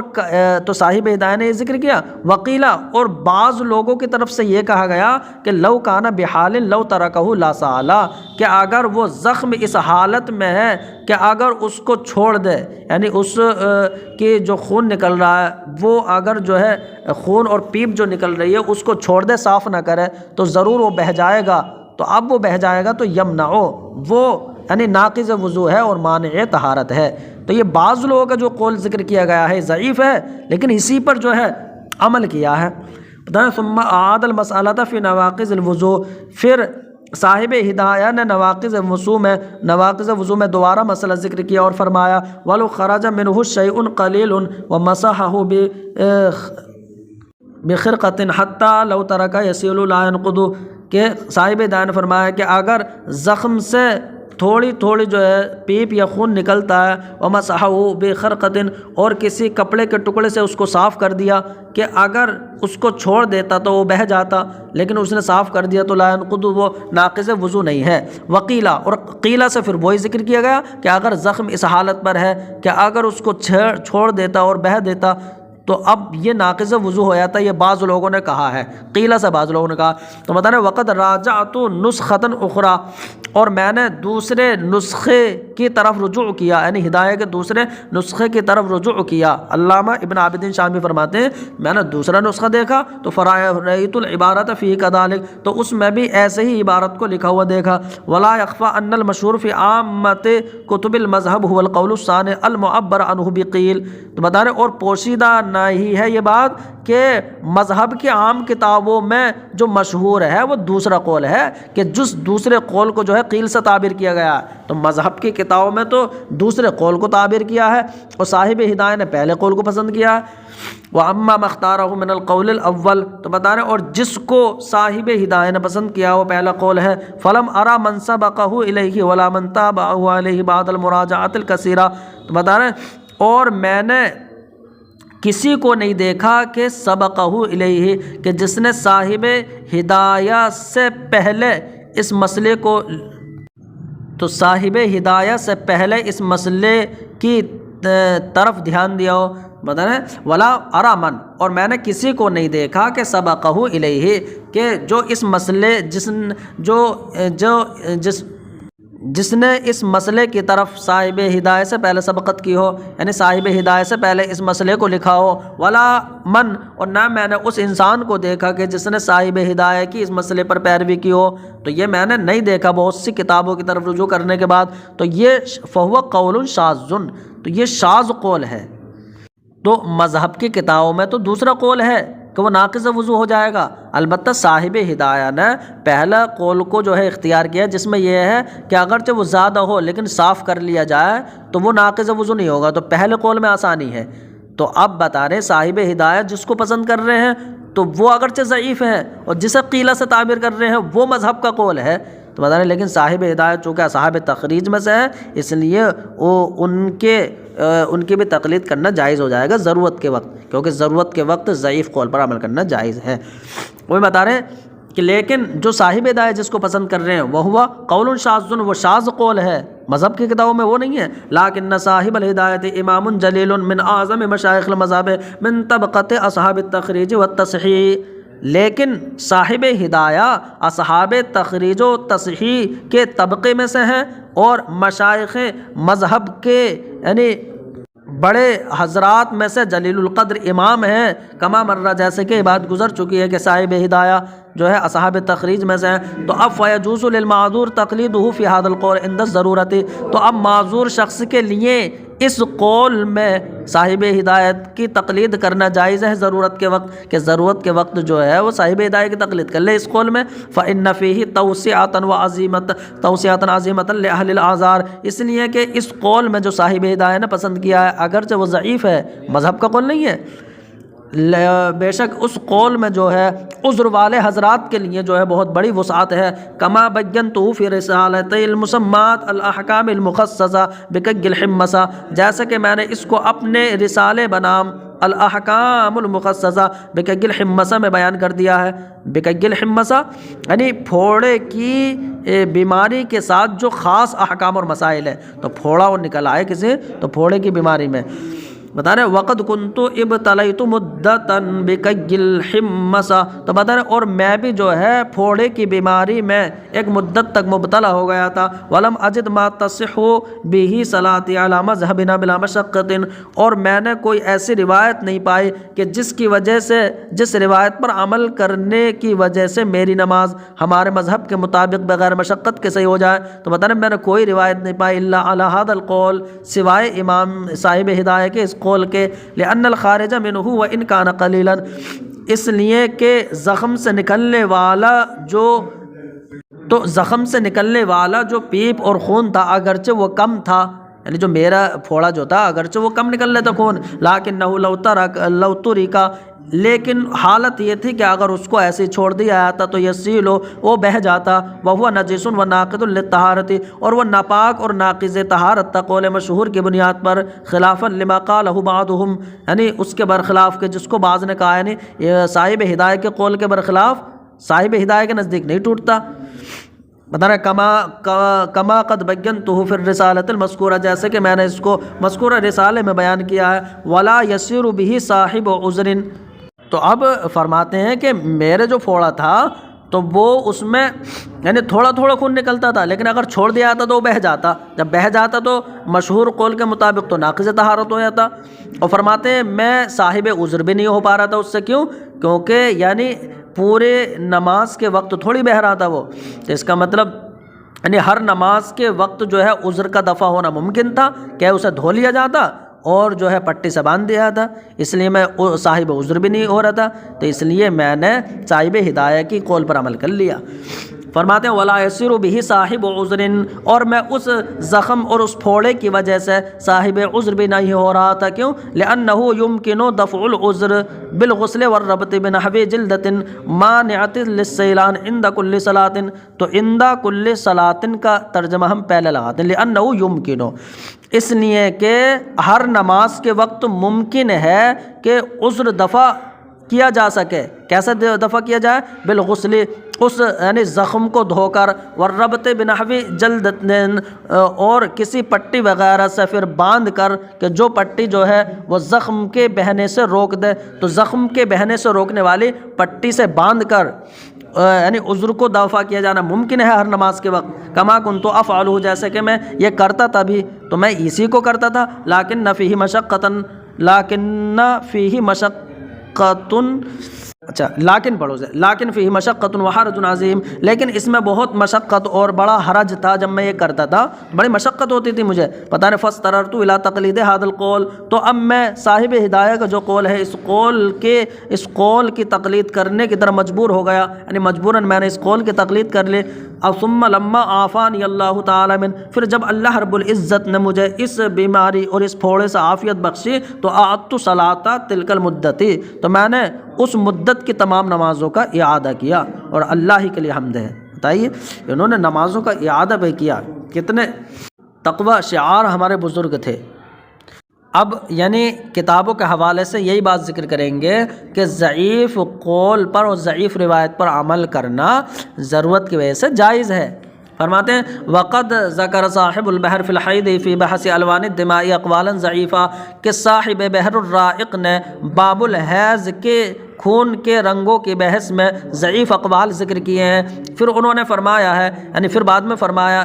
وفی المعراج، کہ معراج میں فخر الائمہ کے حوالے سے یہ عبارت ہے کہ لو افتا مفتن بشیء من هذه الاقوال فی مواضع الضرورت طلبا للتیسیر کان حسنا، کہ اگر کوئی مفتی ان ضعیف اقوال میں سے کسی قول پر فتویٰ دے دے ضرورت کے مقام میں، تو مواضع ضرورت میں اگر فتویٰ دے دے آسانی کو طلب کرتے ہوئے، تو یہ اچھا ہے۔ انتہا بات پوری ہو گئی معراج کی۔ وَبِهِ علما، اور اس سے جان لیا گیا کہ ان المستر لہ العمل بذالک لنفسہ، تو اس سے یہ بھی معلوم ہو گیا کہ کوئی مضطر اور مجبور انسان ہے تو اب اس کے لیے ضعیف قول پر عمل کرنا جائز ہے اپنے لیے، تو اپنے نفس اپنے حق میں جو ہے ضعیف قول پر عمل کرنا جائز ہے۔ کما قلنا، جیسے کہ ہم نے اس بات کو کہہ دیا، وَأَنَّ الْمُفْتِي لَهُ الْإِفْتَاءُ بِهِ لِلْمُسْتَرْ، اور بتا رہے اور مفتی کے لیے بھی جو ہے فتویٰ دینا جائز ہے ضعیف قول پر مستر کے لیے، تو مستر خود بھی عمل کر سکتا ہے اور مفتی جو ہے مستر کو ضعیف قول پر فتویٰ بھی دے سکتا ہے۔ فما مرہ من انہ لیس لہ العمل بالضعیف، تو بتا رہے جو یہ بات گزری کہ اس کے لیے یعنی مفتی کے لیے جائز نہیں ہے کہ وہ ضعیف قول پر عمل کرے اور ضعیف قول پر فتویٰ دے، تو ضعیف قول پر عمل کرنا اور فتویٰ دینا جائز نہیں ہے۔ جو یہ بات گزری تو یہ موضع ضرورت کے علاوہ پر محمول ہے، لیکن اگر ضرورت کہیں ہو تو وہاں عمل کرنا خود اور دوسرے کو فتویٰ دینا جائز ہے۔ کما علمتہ من مجموع ما قررنا ہو، جیسا کہ آپ نے جو ہے جان لیا ان تمام کے مجموعے سے کہ جو ہم نے ثابت کیا ان تمام کے مجموعے سے آپ نے جان لیا۔ واللہ تعالی عالم وینبغی ان یلحق بالضرورۃ ایضا ما قدمناه من انه لا یفتى بکفر مسلم فی کفرہ، وہ بتا رہے اور مناسب ہے کہ اس مسئلے کو بھی ضرورت کے ساتھ لاحق کیا جائے کہ اگر کوئی مسلمان کلمہ کفر جو ہے کلمہ کفر کا ارتکاب کر لے تو اب اگر ضعیف روایت بھی جو ہے اس کے کفر کو بچاتی ہے تو بتا رہے اس ضعیف روایت اور ضعیف قول پر عمل کیا جائے گا، تو اس کا مطلب یہاں بھی ضعیف پر عمل کیا جا رہا نا، بتا رہے اور مناسب ہے۔ وَيَنبَغِي أَن يُلْحَقَ بِالضَّرُورَةِ أَيْضًا، اور مناسب ہے کہ ضرورت کے ساتھ لاحق کر دیا جائے اس مسئلے کو بھی جو ہم نے پیچھے بیان کر دیا کہ لا یفتیٰ بکفر مسلم فی کفرہ، کہ فی کفرہ اختلاف، کہ کسی ایسے مسلمان کے کفر کا فتویٰ نہیں دیا جائے گا کہ جس کو کفر میں اختلاف ہو، ولو روایتاً ضعیفتاً، اگرچہ یعنی اس کے ایمان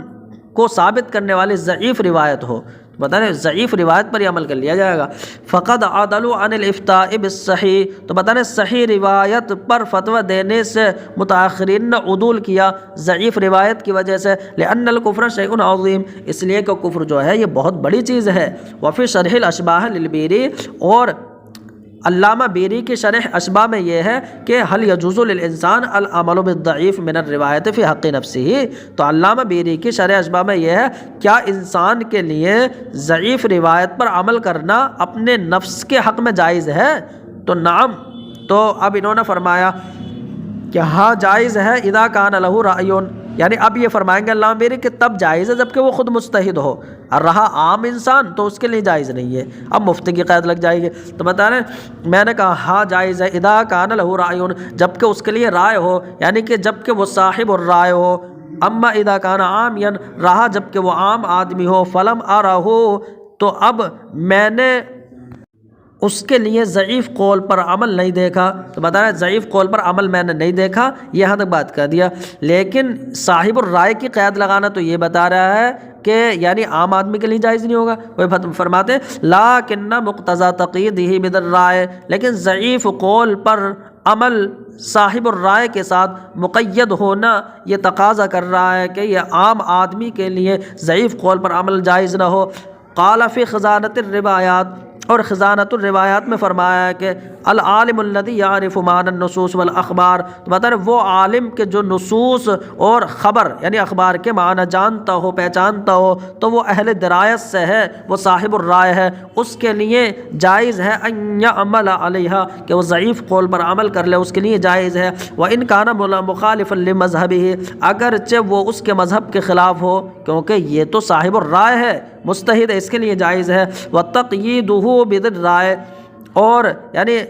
ضعیف قول پر عمل صاحب الرائے کے ساتھ مقید ہے۔ صاحب الرائے کا مطلب یعنی مجتہد فی المذہب کے ساتھ مقید ہونا، یہ مخرج للعامی، یا عامی کو نکال دے گا، کیونکہ عام آدمی کے لیے جو ہے ضعیف قول پر عمل کرنا جائز نہیں ہے۔ کما قالا، جیسے کہ یعنی پیچھے فرمایا علامہ بیری نے فإنہ یلزمہ اتباع ما صحہ لیکن فی غیر موضع الضرورت، تو بتا رہے تو اب صاحب الرائے یعنی مجتہد فی المذہب کی قید لگا دینا ضعیف قول پر عمل کرنے کے لیے، یہ مخرج للعامی، یہ عامی کو تو نکال دے گا، عام آدمی کو۔ کما قال، جیسا کہ پیچھے کہا، تو فإنہ یلزمہ، تو عام آدمی پر تو لازم ہے کہ وہ اس قول کی پیروی کرے کہ جس قول کی تصحیح متاخرین نے فرما دی ہے۔ تو بتا رہے یہ جو بات ہے لیکن فی غیر موضع ضرورت، یہ موضع ضرورت کے علاوہ میں ہے، اور ہم نے پیچھے پڑھ لیا ہے رہا موضع ضرورت، تو بتا رہے ضرورت کے مقام میں تو مفتی جو ہے عام آدمی کو بھی فتویٰ دے سکتا ہے ضعیف قول کا۔ تو یہ بتا رہے یہ جو اب بات آئی ہے کہ مجتہد کے لیے ضعیف قول پر عمل کرنا جائز ہے اور رہا عام آدمی اس کے لیے جائز نہیں ہے، تو بتا رہے ہیں یہ ضرورت کے علاوہ ہے، رہا موضع ضرورت میں تو بتا رہے ہیں عام آدمی کے لیے بھی جائز ہے۔ افعین قلتسا، اب پھر اعتراض یہ ہو کہ آپ کہہ رہے ہیں مجتہد کے لیے جائز ہے، مجتہد کے لیے بھی جائز نہیں ہونا چاہیے کیونکہ پیچھے کہا ہے کہ ائمہ کے متفق سے عدول جائز نہیں ہے۔ تو جواب دیں گے کہ یہاں پر مطلب یہ ہے کہ جو سائل جو ہے مذہب کا مسئلہ پوچھنے آ رہا ہے تو اب یا جو مذہب کا پوچھنے آ رہا ہے اس کے لیے جائز نہیں ہے کہ وہ اپنے اعتبار سے جو ہے بتائے۔ فَإِن قُلْتَ، تو اگر آپ اعتراض کریں کہ هذا مخالف لما قدمته سابقا، کہ یعنی مجتہد کے لیے ضعیف قول پر عمل کرنا یا ضرورت کی بنا پر دوسروں کو فتویٰ دینا یہ تو اس کے برخلاف ہے کہ جو قدمته سابقا، جو ہم نے پیچھے بات کہی، یعنی یہ پیچھے یہ بات کہی ہے کہ ان المفتی المجتہد لیس له العدول اما اتفق علیہ ابو حنیفہ واصحابہ، کہ مفتی مجتہد کے لیے عدول کرنا جائز نہیں ہے ائمہ ثلاثہ کے متفق سے، فلیس له الافتاء به وان كان مجتہدا متقنا، تو اب مفتی کے لیے ضعیف قول پر فتویٰ دینا جائز نہیں ہے اگرچہ وہ خود مجتہد ہو اور صاحب اتقان ہو، یعنی اگرچہ وہ خود ماہر مجتہد ہو، لأنہم عرفوا الادلۃ ومیزوا بین ما صح وثبت وبین غیرہ، اس لیے کہ جو ائمہ مجتہدین ہیں، جو ائمہ مذہب ہیں، انہیں دلائل کو پہچان لیا ہے اور صحیح ثابت اور غیر صحیح کے درمیان انہوں نے تمیز دے دی ہے۔ ولا یبلغ اجتہادہ اجتہادہم، اور اس اکیلے مفتی مجتہد کا اجتہاد ان ائمہ مذہب کے اجتہاد تک نہیں پہنچ سکتا، جیسا کہ ہم نے اس بات کو خانیہ وغیرہ کے حوالے سے کہہ دیا ہے۔ تو اب آپ کہہ رہے ہیں مجتہد کے لیے ضعیف پر عمل جائز ہے مذہب کے برخلاف، تو یہ کیا جائز ہوگا؟ تو بتا رہے ذالک فی حق من، تو بتا رہے یہ جو آپ نے اعتراض کیا یہ اس شخص کے حق میں ہے جو دوسرے کو فتویٰ دے رہا ہے، یعنی اگر کوئی دوسرے کو فتویٰ دے رہا ہے تو اب وہ اس کو جو ہے مذہب کے مطابق فتویٰ دے۔ ولا اللہ وجہ، اور شاید اس کی وجہ یہ ہو سکتی ہے کہ لما علم ان اجتہادہم، کہ جب اس نے یہ جان لیا ہے کہ ائمہ مذہب کا اجتہاد زیادہ قوی ہے، تو جب اسے یہ معلوم ہے تو لیس لہ ان یبنی مسائل العامۃ علی اجتہادہ الاضعاف، تو اب اس مفتی مجتہد کے لیے جائز نہیں ہے کہ یہ عوام کے مسائل کی بنا اپنے ضعیف اجتہاد پر کر دے، اس لیے جائز نہیں ہے کہ اپنے ضعیف اجتہاد پر جو ہے اس کی بنا کرے کیونکہ دوسروں کو فتویٰ دے رہا ہے۔ بتا رہے یا تو یہ وجہ ہے، او لأن السائل، یا اس کی وجہ یہ ہے کہ سائل جو ہے انما جاء یستفتیہ عن مذہب الامام الذی قلدہ ذلک المفتی، تو بتا رہے یا اس لیے کہ سائل اس مفتی سے استفتاء کرنے کے لیے آیا ہے اس مذہب کے، اس امام کے مذہب کے بارے میں کہ جس امام کے مذہب کا مقلد یہ مفتی ہے، تو اس مذہب کے متعلق جو ہے فتویٰ لینا آیا ہے۔ فعلیہ، تو اب اس مفتی پر ضروری ہے کہ یفتی بالمذہب الذی جاء المستفتی یستفتیہ عنہ، تو اب اس مفتی پر ضروری ہے کہ اس مذہب کے مطابق ہی فتویٰ دے کہ جس مذہب کے متعلق جو ہے مستفتی اس کے پاس فتویٰ لینا آیا ہے۔ ولذا ذکر العلامہ قاسم فی فتاویٰ، اس لیے علامہ قاسم نے اپنے فتاویٰ میں ذکر کیا ہے کہ انہ سئل عن واقف شرط ان واقف شرط لنفسہ التغییر والتبدیل، تو بتا رہے اور علامہ قاسم نے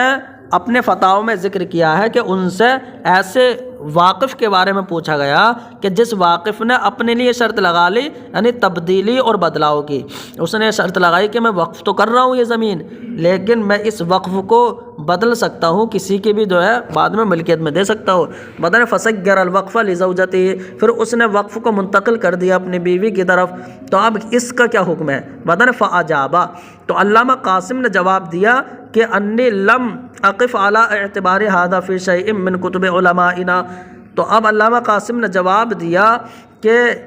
اس جیسے یعنی علی اعتبار ھذا کہ جو واقف کی جو شرط ہے تو یہ شرط معتبر ہوگی یا نہیں، تو علامہ قاسم نے جواب دیا اس جیسی شرط کے معتبر ہونے پر میں واقف نہیں ہوا اپنے ائمہ اپنے علماء کی کسی بھی کتاب میں۔ ولیس للمفتی الا نقل ما صح عندہ، اہل مذہبی، بتانا اپنی طرف سے انہوں نے فتویٰ نہیں دیا، بلکہ کہا میں نے اپنے مذہب کے کتابوں میں نہیں دیکھا۔ اور مفتی کے لیے تو اتنا ہی ہے کہ نقل و ما، کہ وہ اس قول کو نقل کر دے کہ جو اس کے مذہب والوں کے نزدیک جو ہے صحیح ثابت ہو، تو جو صحیح یعنی ثابت جو قول ہو اس کو نقل کرنا بس ذمہ داری ہے، کہ جو جن مذہب والوں کے قول پر فتویٰ دیا جاتا ہے تو ان مذہب والوں کے یہاں جو صحیح ثابت ہے اس کو نقل کر دے۔ وَلِأَنَّ الْمُسْتَفْتِي إِنَّمَا يَسْأَلُ عَمَّا ذَهَبَ إِلَيْهِ أَئِمَّةُ ذَلِكَ الْمَذْهَبِ، اور لِأَنَّ یہ واو نہیں ہے، لِأَنَّ الْمُسْتَفْتِي اس لیے کہ مستفتی اس کے بارے میں پوچھ رہا ہے کہ جو اس مذہب کے ائمہ کا مذہب ہے، یعنی ائمہ مذہب کے بارے میں پوچھ رہا ہے، لا اما ینجلی للمفتی، نہ کہ ان کے بارے میں پوچھ رہا ہے کہ جو مفتی کے لیے یعنی ظاہر ہوا، تو مفتی کے ذہن میں جو ظاہر ہوا اس کے بارے میں نہیں پوچھ رہا ہے۔ وَقَدَا نَقَلُوا عَنِ الْقَفَّالِ مِنْ أَئِمَّةِ الشَّافِعِيَّةِ، اور ایسے ہی بات علماء نے نقل کی ہے ائمہ شافعیہ میں سے، یعنی امام قفال کے حوالے سے، کہ امام قفال انہو کانا اذا جاء احد یستفتیہ عن بیع الصبرۃ، کہ امام قفال سے جب کوئی استفتاء لینے کے لیے آتا گلے کی ڈھیری کی بیع کے بارے میں، کہ جو گلے کے ڈھیر کے بیچنے کے بارے میں فتویٰ لینے کے لیے آتا، تو یقول له، آپ اس سے کہتے کہ تسألنی عن مذہبی او عن مذہب الشافعی، کہ تم مجھ سے میرے مذہب کے بارے میں دریافت کر رہے ہو یا مذہب شافعی کے بارے میں، تو یہ ضرور پوچھ لیتے آپ، کیونکہ مفتی کی یہ ذمہ داری ہے کہ وہ مذہب کے مطابق فتویٰ دے۔ تو ایسے جو ہے مفتی جو ہے فتویٰ مذہب کے مطابق دے رہا ہے، اور جو آپ نے جو سوال کیا ہے تو وہ تو دوسرے کو فتویٰ دینے کے بارے میں ہے، اور ہم نے جو پیچھے کا بات کہی ہے کہ ضعیف قول پر عمل کر سکتا ہے، وہ آپ مجتہد عمل کر سکتا ہے، وہ اپنے نفس کے حق میں ہے، تو آپ کا جو ہے اعتراض درست نہیں ہے۔ وہی فرماتے ہیں وَقَذَا نَقَلُوا عَنْهُ أَنَّهُ كَانَ أَحْيَانًا يَقُولُ، اور ایسے ہی امام قفال کے حوالے سے ہمارے علماء نے نقل کیا ہے کہ وہ اکثر اوقات فرماتے تھے کہ لَوِ اسْتَحَدتُّ، کہ اگر میں اجتہاد کروں، فَأَدَّى اجتہادی اِلَى مذہب ابی حنیفہ، اور میرا اجتہاد امام اعظم کے مذہب کی طرف چلا جائے، حالانکہ شافعی ہیں، کہہ رہے ہیں میرا اجتہاد امام اعظم کے مذہب کی طرف چلا جائے، فَأَقُول، تو اب میں یہ کہہ دیتا ہوں کہ مذہب الشافعی کذا، کہ مذہب شافعی تو یہ ہے، وَلَكِنِّي أَقُول بِمَذْهَبِ ابی حنیفہ، لیکن جو میں کہہ رہا ہوں وہ امام اعظم کے مذہب کے مطابق ہے، یعنی میرا اجتہاد تو امام اعظم کے مذہب کے مطابق ہے، البتہ امام شافعی کا مذہب یہ ہے، بتا رہے یہ میں کہہ دیتا ہوں۔ لِأَنَّهُ جَاءَ لِيَعْلَمَ وَيَسْتَفْتِي عَنْ مذہب الشافعی، تو بتا رہے اس لیے کہ یعنی جو آیا ہے تو وہ امام شافعی کے مذہب کے بارے میں پوچھنے کے لیے اور جاننے کے لیے آیا ہے، تو اب ضروری ہے کہ میں اس کو بتا دوں کہ بِأَنِّي أُفْتِي بِغَيْرِهِ، تو اب ضروری ہے کہ میں اس کو بتا دوں کہ میں امام شافعی کے مذہب کے غیر پر فتویٰ دے رہا ہوں، یعنی میرا اجتہاد یہ ہے۔ اما فی حق العمل بہ لنفسہ، تو بتا رہے یہ تو جو بات تھی دوسروں کو فتویٰ دینے کے بارے میں تھی، کہ دوسروں کو فتویٰ دینا تو مذہب کے مطابق دینا، اور رہا یعنی خود عمل کرنے کے سلسلے میں، تو بتا رہے ضعیف قول پر خود عمل کر سکتا ہے، یعنی جو خود کے لیے ظاہر ہوا ہو، تو ہم نے پیچھے یہی بات کہی ہے، بتا رہے اما فی حق العمل بہ لنفسہ، رہا ضعیف قول پر اپنے نفس کے لیے عمل کے حق کے سلسلے میں، تو ظاہر یہ ہے کہ جوازہ لہ، کہ اب مفتی کے لیے یعنی اس کے لیے ضعیف قول پر عمل جائز ہو۔ یدل علیہ قول خزانۃ الروایت، بدر اس بات پر خزانۃ الروایت کا قول بھی دلالت کر رہا ہے، کیا ہے؟ یجوز لہ ان یعمل علیہا، کہ مفتی کے لیے جائز ہے کہ وہ ضعیف قول پر عمل کر لے، وان کان مخالفا لمذہبی، اگرچہ وہ اس کے مذہب کے خلاف ہو، تو بتا رہے خود عمل کر سکتا ہے۔ لان المجتہد یلزمہ اتباع ما ادى الیہ اجتہاد، اس لیے کہ مجتہد پر لازم ہے کہ وہ اس کی پیروی کرے، کہ جس کی طرف اس کا اجتہاد چلا گیا ہے تو وہ اسی کی پیروی کرے۔ لہذا تر المحقق ابن الحمام اختار مسائل خارجۃ عن المذہب، تو بتا رہے اس لیے تم دیکھتے ہو کہ محقق ابن حمام نے مذہب سے خارج مسائل کو پسند کیا ہے، یعنی انہوں نے مذہب سے خارج کو مسائل کو پسند کیا، کیوں؟ کیونکہ وہ خود جو ہے محقق ابن حمام جو ہے مفتی مجتہد تھے۔ ومرۃ رجح فی مسألۃ قول الامام مالک، اور انہوں نے ایک آدھ مرتبہ تو کسی مسئلے میں امام مالک کے قول کو ترجیح دے دی ہے، وقال هذا الذي ادین به، اور فرمایا کہ یہ وہ ہے کہ جس پر میرا اجتہاد جاتا ہے، ادین به تو جو میرا اجتہاد جس پر جاتا ہے وہ امام مالک کے مذہب کی طرف جاتا ہے۔ وقدمنا عن التحریر ان المستحد فی بعض المسائل القول بالتجزی الاجتہاد، تو بتا رہے، اور ہم نے تحریر کے حوالے سے یہ بات پیچھے کہہ دی ہے کہ یعنی اجتہاد میں تجزی کے جو قائل ہیں، کیسا ہو سکتا ہے کہ کوئی بعض مسائل کا مفتی ہو، تو بتا رہے جن مسائل کا وہ مفتی نہیں ہے ان میں تقلید کر سکتا ہے دوسرے کی۔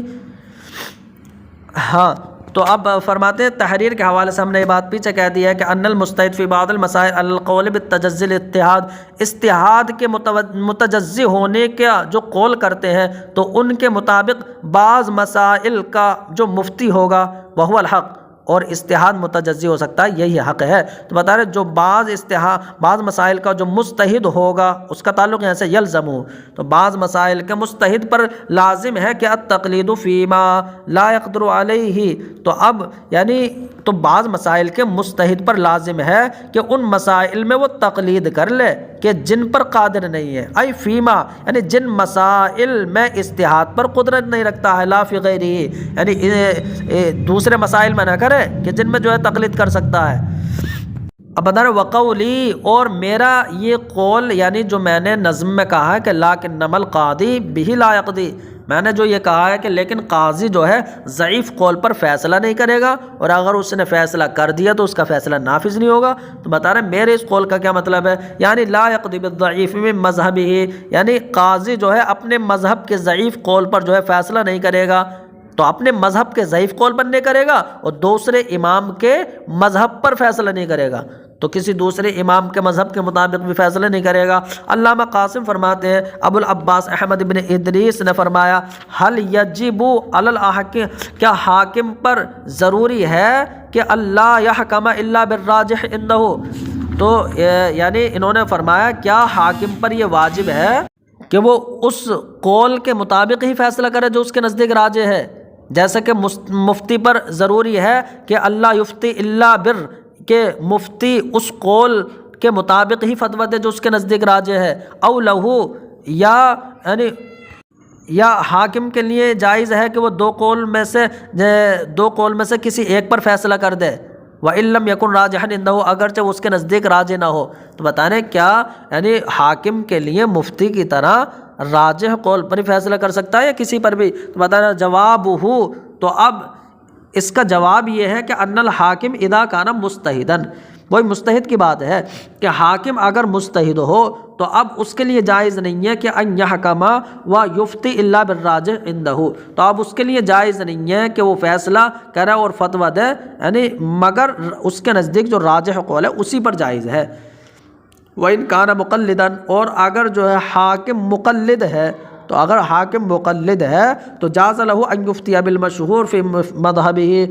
وان یحکم بہ، تو بتا رہے اگر حاکم مقلد ہے تو اس کے لیے جائز ہے کہ وہ اپنے مذہب کے مشہور قول پر فتویٰ دے دے اور اس مشہور قول پر جو ہے فیصلہ کر دے۔ وَإِن لَّمْ يَكُنْ رَاجِحًا عِندَهُ، اگرچہ وہ اس کے نزدیک راجح نہ ہو کیونکہ وہ مجتہد ہی نہیں ہے، تو اب وہ اپنے مذہب کے مشہور پر جو ہے فتویٰ دے سکتا ہے۔ مقلداً فی رجحان المحکوم به امامہ الذی یقلدہ کما یقلدہ فی الفتویٰ،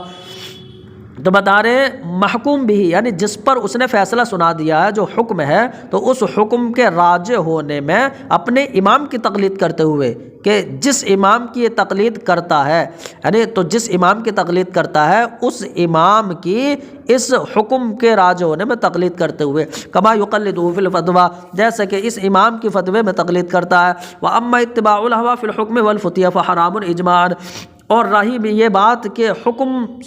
دینے اور فتویٰ دینے میں نفسانی خواہشات کی پیروی کرنا، تو بتا رہے یہ تو بالاجماع حرام ہے۔ وَأَمَّا الْحُكْمُ وَالْفُتْيَا بِمَا هُوَ مَرْجُوحٌ، اور بتا رہے اور رہا مرجوح قول کے مطابق فتویٰ دینا اور فیصلہ دینا تو یہ خلاف اجماع ہے۔ وَذُكِرَ فِي الْبَحْرِ لَوْ قَضَىٰ فِي الْمُجْتَهِدِ فِيهِ مُخَالِفًا لِرَأْيِهِ نَاسِيًا لِمَذْهَبِهِ نَفَذَ عِندَ أَبِي حنیفہ۔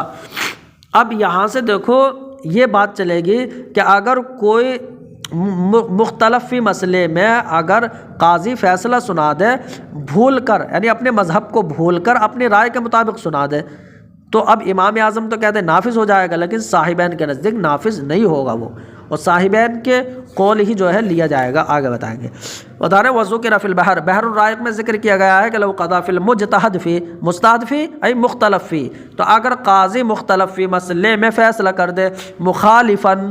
یعنی مذہب کے مخالف، لرأیہ اپنی رائے سے، ناسیا لمذہبی اپنے مذہب کو بھول کر، تو یعنی اگر مختلف فی مسئلے میں مذہب کے مخالف اپنی رائے سے مذہب کو بھول کر جو ہے فیصلہ کر دے، نفذ عند ابی حنیفہ، امام اعظم کے نزدیک اس کا فیصلہ نافذ ہو جائے گا۔ وفی العامہ روایتان، اور عام کتابوں میں دو روایتیں ہیں، یعنی عام کتابوں میں دو روایتیں ہیں کہ ایک روایت نافذ ہو جائے گا، ایک روایت نافذ نہیں ہوگا۔ یہ عامتی ہے، عامد نہیں، عام کتابوں میں۔ وَعِنْدَهُمَا لَا يَنْفُذُ فِي الْوَجْهَيْنِ، اور صاحبین کے نزدیک دونوں صورتوں میں نافذ نہیں ہوگا، چاہے وہ اپنے مذہب کو بھول جائے یا جان بوجھ کر اپنے رائے سے فتویٰ دے دے، دونوں صورتوں میں نافذ نہیں ہوگا۔ واختلفت ترجیح، تو بتائیں ترجیح میں اختلاف ہے کہ راجح کس کا قول ہے، امام اعظم کا یا صاحبین کا، تو بتائیں ترجیح مختلف ہے۔ ففی الخانیہ اظہر الروایتین عن ابی حنیفہ نواز قضائہ، اور فتاوی قاضی خان میں یہ ہے کہ امام اعظم سے دو روایتوں میں زیادہ ظاہر یہ ہے کہ نفاذ و قضائی، کہ اس کا فیصلہ نافذ ہو جائے گا، وعلیہ الفتویٰ، اور اسی پر فتویٰ ہے، وہکذا، اور ایسے ہی فتاوی صغریٰ میں ہے۔ تو اب یہ تو اس پر فتویٰ بتا رہے ہیں، لیکن آگے الٹا ہو جائے گا۔ اور معراج میں محیط کی طرف منسوب کرتے ہوئے کہا گیا ہے کہ الفتویٰ علی قولہما، کہ فتویٰ صاحبین کے قول پر دیا جائے گا، اور ایسے ہی ہدایہ میں ہے، تو بتا رہے ہدایہ میں صاحبین کے قول پر فتویٰ دیا جائے گا۔ وفی فتح القدیر فقد اختلف فی الفتویٰ، اور فتح القدیر میں یہ ہے کہ فتوی میں اختلاف ہو گیا کہ فتویٰ امام اعظم کے قول پر ہے یا صاحبین کے قول پر، تو بتا رہے والوجہ فی ھذا الزمان، تو بتا رہے اس زمانے میں مناسب یہ ہے کہ ان یفتیٰ بقولہما، کہ صاحبین کے قول پر فتویٰ دیا جائے۔ کیوں کہ بتا رہے اس لیے کہ اگر جان بوجھ کر کوئی مذہب کو چھوڑ رہا ہے تو اب یہ بھول کر چھوڑ رہا ہے، تو دونوں صورتوں میں اسے یعنی اس کے فیصلہ نافذ نہیں ہونا چاہیے۔ پتہ ہے لأن التارک لمذہبہ، اس لیے کہ عمدن اپنے مذہب کو چھوڑنے والا، لا يفعلہ الا لہوى باطل لا لقصد جمیل، تو بتا رہے جان بوجھ کر اپنے مذہب کو چھوڑنے والا یہ مذہب کو یعنی یہ نہیں کرتا ہے مگر یعنی کسی نفسانی باطل خواہش کی وجہ سے، نہ کہ کسی اچھے مقصد کی وجہ سے، یہ تو جان بوجھ کر کرنے والا۔ وَأَمَّا النَّاسِ، اور رہا بھول کر اپنے مذہب کو چھوڑنے والا اور فیصلہ سنانے والا، تو بتانا فَلِأَنَّ الْمُقَلِّدَ مَا قَلَّدَهُ إِلَّا لِيَحْكُمَ بِمَذْهَبِهِ، تو بتانا رہا بھولنے والا، تو بھولنے والا بھی دونوں کا حکم ایک سا ہے، اس لیے کہ جو مقلد ہے تو اس مقلد نے تقلید نہیں کی ہے، ما قلدہ، اس لیے کہ مقلد نے امام کی تقلید نہیں کی ہے، مگر اس لیے کہ وہ اپنے مذہب کے مطابق یعنی امام کے مذہب کے مطابق حکم سنائے گا، کسی دوسرے مذہب کے مطابق نہیں۔ تو مطلب ہذا کلہ، یہ سب بات تو اس مجتہد کے وہ قاضی مجتہد کے سلسلے میں ہے۔ فاما المقلد، رہا اگر قاضی مقلد ہو، فانما واللہ لیحکم بمذہب ابی حنیفہ، تو بتا رہے یہ تو قاضی مجتہد کے سلسلے میں ہے کہ اگر جان بوجھ کر چھوڑے یا بھول کر چھوڑے تو دونوں صورتوں میں جو ہے اس کا فیصلہ نافذ نہیں ہوگا۔ بتا رہے رہا مقلد قاضی، تو اب فانما واللہ، تو حاکم نے تو اس کو ذمہ دار اس لیے بنایا ہے کہ وہ امام اعظم کے مذہب کے مطابق فیصلہ کرے، فلا یملک المخالفت، تو اب وہ مذہب کی مخالفت کا تو بالکل اختیار نہیں رکھتا ہے، فیکون معزولا بالنسبۃ الی ھذا الحکم، تو اب وہ مذہب کے خلاف فیصلہ کرنے کے اعتبار سے وہ تو معزول ہو جائے گا۔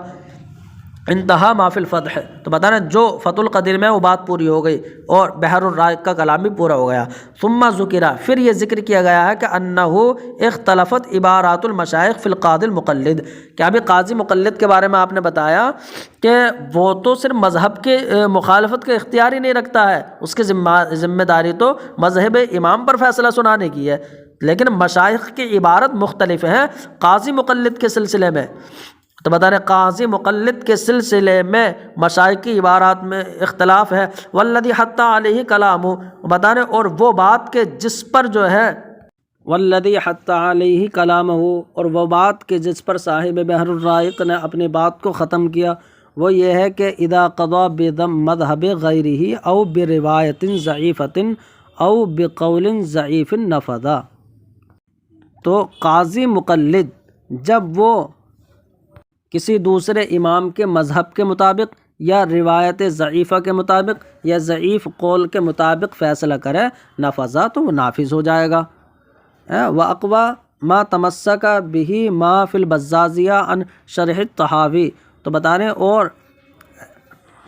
وہ دلیل کے جس کے ذریعے استدلال کیا ہے، ما تمسک بھی یعنی جس دلیل کے ذریعے استدلال کیا ہے، تو ان میں سب سے قوی وہ ہے جو بزازیہ میں شرح طحاوی کے حوالے سے ہے، یعنی یہ کہ اذا لم یکن القاضی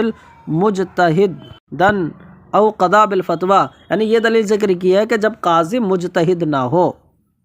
تو بزازیہ میں شرح طحاوی کے حوالے سے یہ ہے کہ جب قاضی مجتہد نہ ہو یعنی مقلد ہو، وقضا بالفتویٰ، اور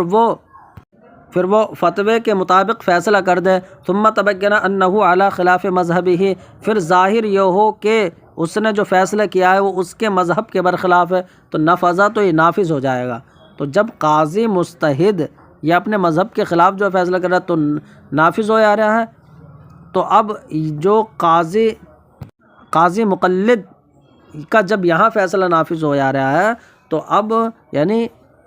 یہ مضبوط ترین دلیل ہو گئی بزازیہ میں۔ وَلَيْسَ لِغَيْرِهِ نَقْضُهُ، اور اس قاضی مقلد کے علاوہ کسی دوسرے کو اس کو توڑنے کا اختیار نہیں، یعنی قاضی مقلد کے فیصلوں کو توڑنے کا بھی اختیار نہیں ہے۔ وَلَهُ أَن يَنْقُضَهُ، ہاں خود اس قاضی مقلد کے لیے اختیار ہے کہ وہ اس کے اپنے فیصلے کو توڑ دیں، ایسے ہی امام محمد کے حوالے سے منقول ہے۔ وَقَضَى الثَّانِي، اور امام ثانی یعنی امام ابو یوسف نے فرمایا، لَيْسَ لَهُ أَن يَنْقُضَهُ أَيْضًا، کہ اب خود اس قاضی مقلد کے لیے بھی جائز نہیں ہے کہ وہ اپنے فیصلے کو توڑے، یعنی امام ابو یوسف کہتے ہیں کہ نہیں توڑ سکتا۔ وَلَكِنَّ الَّذِي فِي الْقُنْيَةِ عَنِ الْمُحِيطِ وَغَيْرِهِ، تو اب جو قاضی مقلد کے بارے میں مشائخ کی عبارت مختلف ہیں، اور اس کا محصل یہ نکلا کہ قاضی مقلد بھی اپنے مذہب کے خلاف جو ہے فیصلہ کر دے اگر، یا ضعیف قول پر فیصلہ کر دے، تو نافذ ہو جائے گا۔ لیکن قنیہ وغیرہ میں یہ ہے کہ یہ قاضی مجتہد کے بارے میں یہ گفتگو ہے، بتا رہے لیکن الذی فی القنیہ عن المحیط وغیرہ، لیکن قنیہ میں محیط وغیرہ کے حوالے سے یہ بات ہے کہ ان اختلاف الروایات، کہ روایتوں کا اختلاف جو ہے یعنی مختلف روایات جو ہے قاضی مجتہد کے سلسلے میں ہے، کہ اذا قضا علی خلاف رائیہ، کہ جب قاضی مجتہد اپنے رائے کے، تو قاضی مجتہد جب اپنی رائے کے برخلاف فیصلہ کرے، یعنی اپنے مذہب کے خلاف فیصلہ کرے، تب یہ اختلاف ہے۔ والقاضی المقلد، اور قاضی مقلد جب اپنے مذہب کے خلاف فیصلہ کرے گا تو وہ لا ينفذ، وہ نافذ ہی نہیں ہوگا، یعنی جو اختلاف روایت ہے وہ تو قاضی مجتہد کے سلسلے میں ہے، قاضی مقلد کا فیصلہ تو مذہب کے خلاف نافذ نہیں ہوگا۔ وبہ جزم المحقق، اور اسی بات پر جزم کیا ہے محقق ابن حمام نے فتح القدیر میں، اور ان کے شاگرد علامہ قاسم نے اپنی تصحیح میں۔ قال فی النہر، اب اس کا مطلب یہ ہے کہ یعنی جو اختلاف روایت ہوا قاضی مجتہد کے سلسلے میں ہوا، قاضی مقلد کا تو فیصلہ نافذ نہیں ہوگا مذہب کے خلاف، تو جیسا کہ علامہ فتح القدیر نے بات کہی ہے۔ اب جو بزازیہ کے حوالے سے جو منقول ہے کہ قاضی مجتہد نہ ہو فیصلہ کر دے تو نافذ ہو جائے، تو بتا رہے وہ صاحبین کی روایت پر محمول ہے، یعنی کہ ابھی پیچھے یہ آیا کہ جو اپنے مذہب کو بھول کر جو ہے اپنی رائے کے مطابق فیصلہ کر دے تو اب اس کا فیصلہ نافذ ہو جائے گا، تو پتہ نہیں بزازیہ میں وہ اسی قاضی پر محمول ہے جو مذہب کو بھول کر دیتا ہے، اس کا نافذ ہو جائے گا، اور جو جان بوجھ کرے اس کا نہیں۔ لیکن پیچھے تو صاحبین کی روایت ہے کہ نافذ نہیں ہوگا، تو پتہ نہیں وہ الگ روایت ہے، اور ایک روایت کے مطابق جو ہے بھول کر فیصلہ کرنے والا کا نافذ ہو جائے گا۔ وہی فرماتے ہیں قال فی النہر، نہر میں فرمایا گیا ہے کہ وما فی الفتح، کہ فتح القدیر میں جو یہ ہے کہ یعنی قاضی مجتہد کے سلسلے میں ہے یہ، اور تو بتا رہے فتح القدیر میں جو بات ہے تو اب ضروری ہے کہ ان یعول علیہ فی المذہب، کہ مذہب میں اسی پر جو ہے اعتماد کیا جائے۔ وما فی البزازیہ، اور جو بزازیہ میں یہ ہے کہ جو مقلد ہے تو اس کا بھی نافذ ہو جائے گا. تو بطور بزازیہ میں جو ہے محمول علی روایت عنہما، وہ صاحبین کی ایک دوسری روایت پر محمول ہے کہ صاحبین نے ایک روایت میں کیا کہ نافذ ہو جائے گا بھول کر کرنے والے کا. فصار الامر ان ھذا منزہ، تو معاملہ یہ ہو گیا کہ بزازیہ میں جو ہے وہ بھول کر اپنے مذہب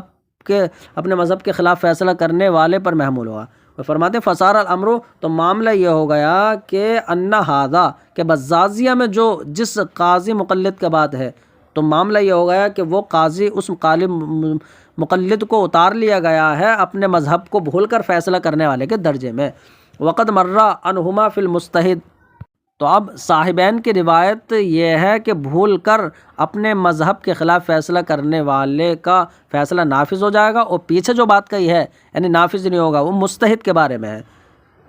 تو یہ ہوا بتانا وہ بزازیہ میں جو ہے وہ صاحبین کی روایت پر محمول ہے. تو معاملہ یہ ہو جائے گا کہ جو بزازیہ میں قاضی مقلد ہے وہ اپنے مذہب کو بھولنے والے کے درجے میں اسے اتار لیا گیا، اور صاحبین کے حوالے سے جو گزرا کہ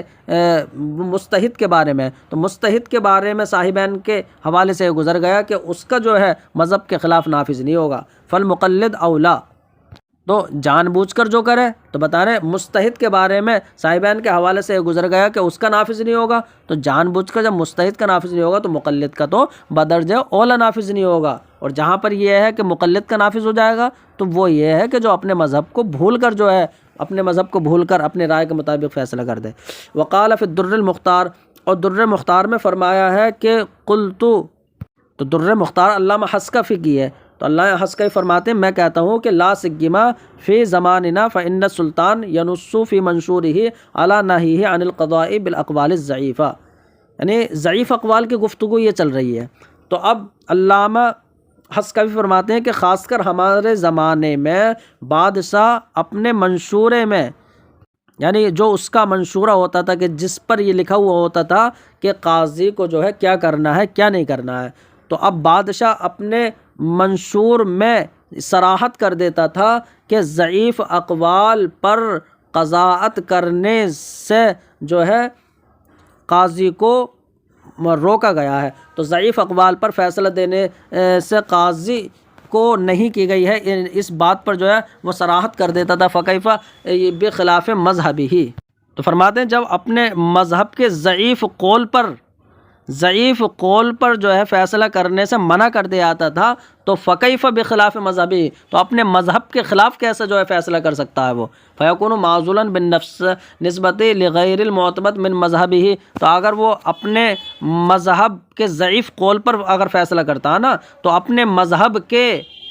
غیر معتمد کے اعتبار سے وہ معزول ہو جائے گا، یعنی اپنے مذہب کے غیر معتمد قول پر فیصلہ کرنے کے اعتبار سے وہ معزول ہو جائے گا. فلا ينفذ قضاؤہ فیہ، اور اس سلسلے میں اس کی قضاءت نافذ نہیں ہوگی. وینقض، بلکہ ٹوٹ جائے گی. کما بسطہ فی قضاء الفتح والبحر والنہر وغیرہ، جیسا کہ فتح القدیر اور بحر الرائق اور نہر الفائق وغیرہ کے کتاب القضاء میں اس کی تفصیل بیان کر دی گئی ہے. بدر قلتو، یہ تو علامہ حسکفی کہتے ہیں، اب کہتے ہیں قلتو میں کہتا ہوں، علامہ شامی فرماتے ہیں میں کہتا ہوں کہ وقد علمت ایضاً، ابھی آپ نے یہ جان لیا ہے کہ ان القول بالمرجوح بمنزلۃ العدم مع الراجح، کہ مرجوح قول عدم کے درجے میں ہوتا ہے راجح کے مقابلے میں، تو راجح کے مقابلے میں مرجوح عدم کے درجے میں ہے. فلیس لہ الحکم بھی، تو اب مرجوح پر جو ہے فیصلہ کرنا قاضی کے لیے جائز نہیں ہے. وَإِن لَّمْ يَنُصَّ، بتانے مرجوح کے پر جو ہے فیصلہ کرنا تو جائز نہیں ہے، اگرچہ بادشاہ نے اس کی صراحت بھی نہ کی ہو تب بھی جائز نہیں ہے. اور آپ نے یعنی علامہ حسکفی نے پیچھے کہہ دیا کہ قاضی اگر صراحت کر دے تب جائز نہیں ہے. تو علامہ شافعی کہتے ہیں بات تو یہ ہے کہ مرجوح قول عدم کے درجے میں ہوتا ہے راجح کے مقابلے میں، تو اب مرجوح پر تو فیصلہ کرنا جائز نہیں ہے. وَلَمْ يَنُصَّ لَهُ السُّلْطَانُ عَلَى الْحُكْمِ بِالرَّاجِحِ، اگرچہ قاضی کے لیے بادشاہ یعنی اس بات پر صراحت نہ کرے کہ راجح قول پر فیصلہ کرنا ہے، تو راجح قول پر فیصلہ کرنے کی صراحت اگرچہ نہ کرے پھر بھی جو ہے مرجوح پر فیصلہ کرنا جائز نہیں ہے۔ وفی فتح والعلامہ قاسم، علامہ قاسم کے فتاوے میں یہ ہے کہ ولیس للقاضی المقلد ان یحکم بالضعیف، کہ قاضی مقلد کے لیے جائز نہیں ہے ضعیف قول پر فیصلہ کرنا، لأنہ لیس من اہل الترجیح، اس لیے کہ جو قاضی مقلد ہے وہ اہل ترجیح سے نہیں ہے، فلا یعدل عن الصحیح، تو اب وہ مذہب کے صحیح قول سے عدول نہیں کر سکتا، الا لقصد غیر جمیل،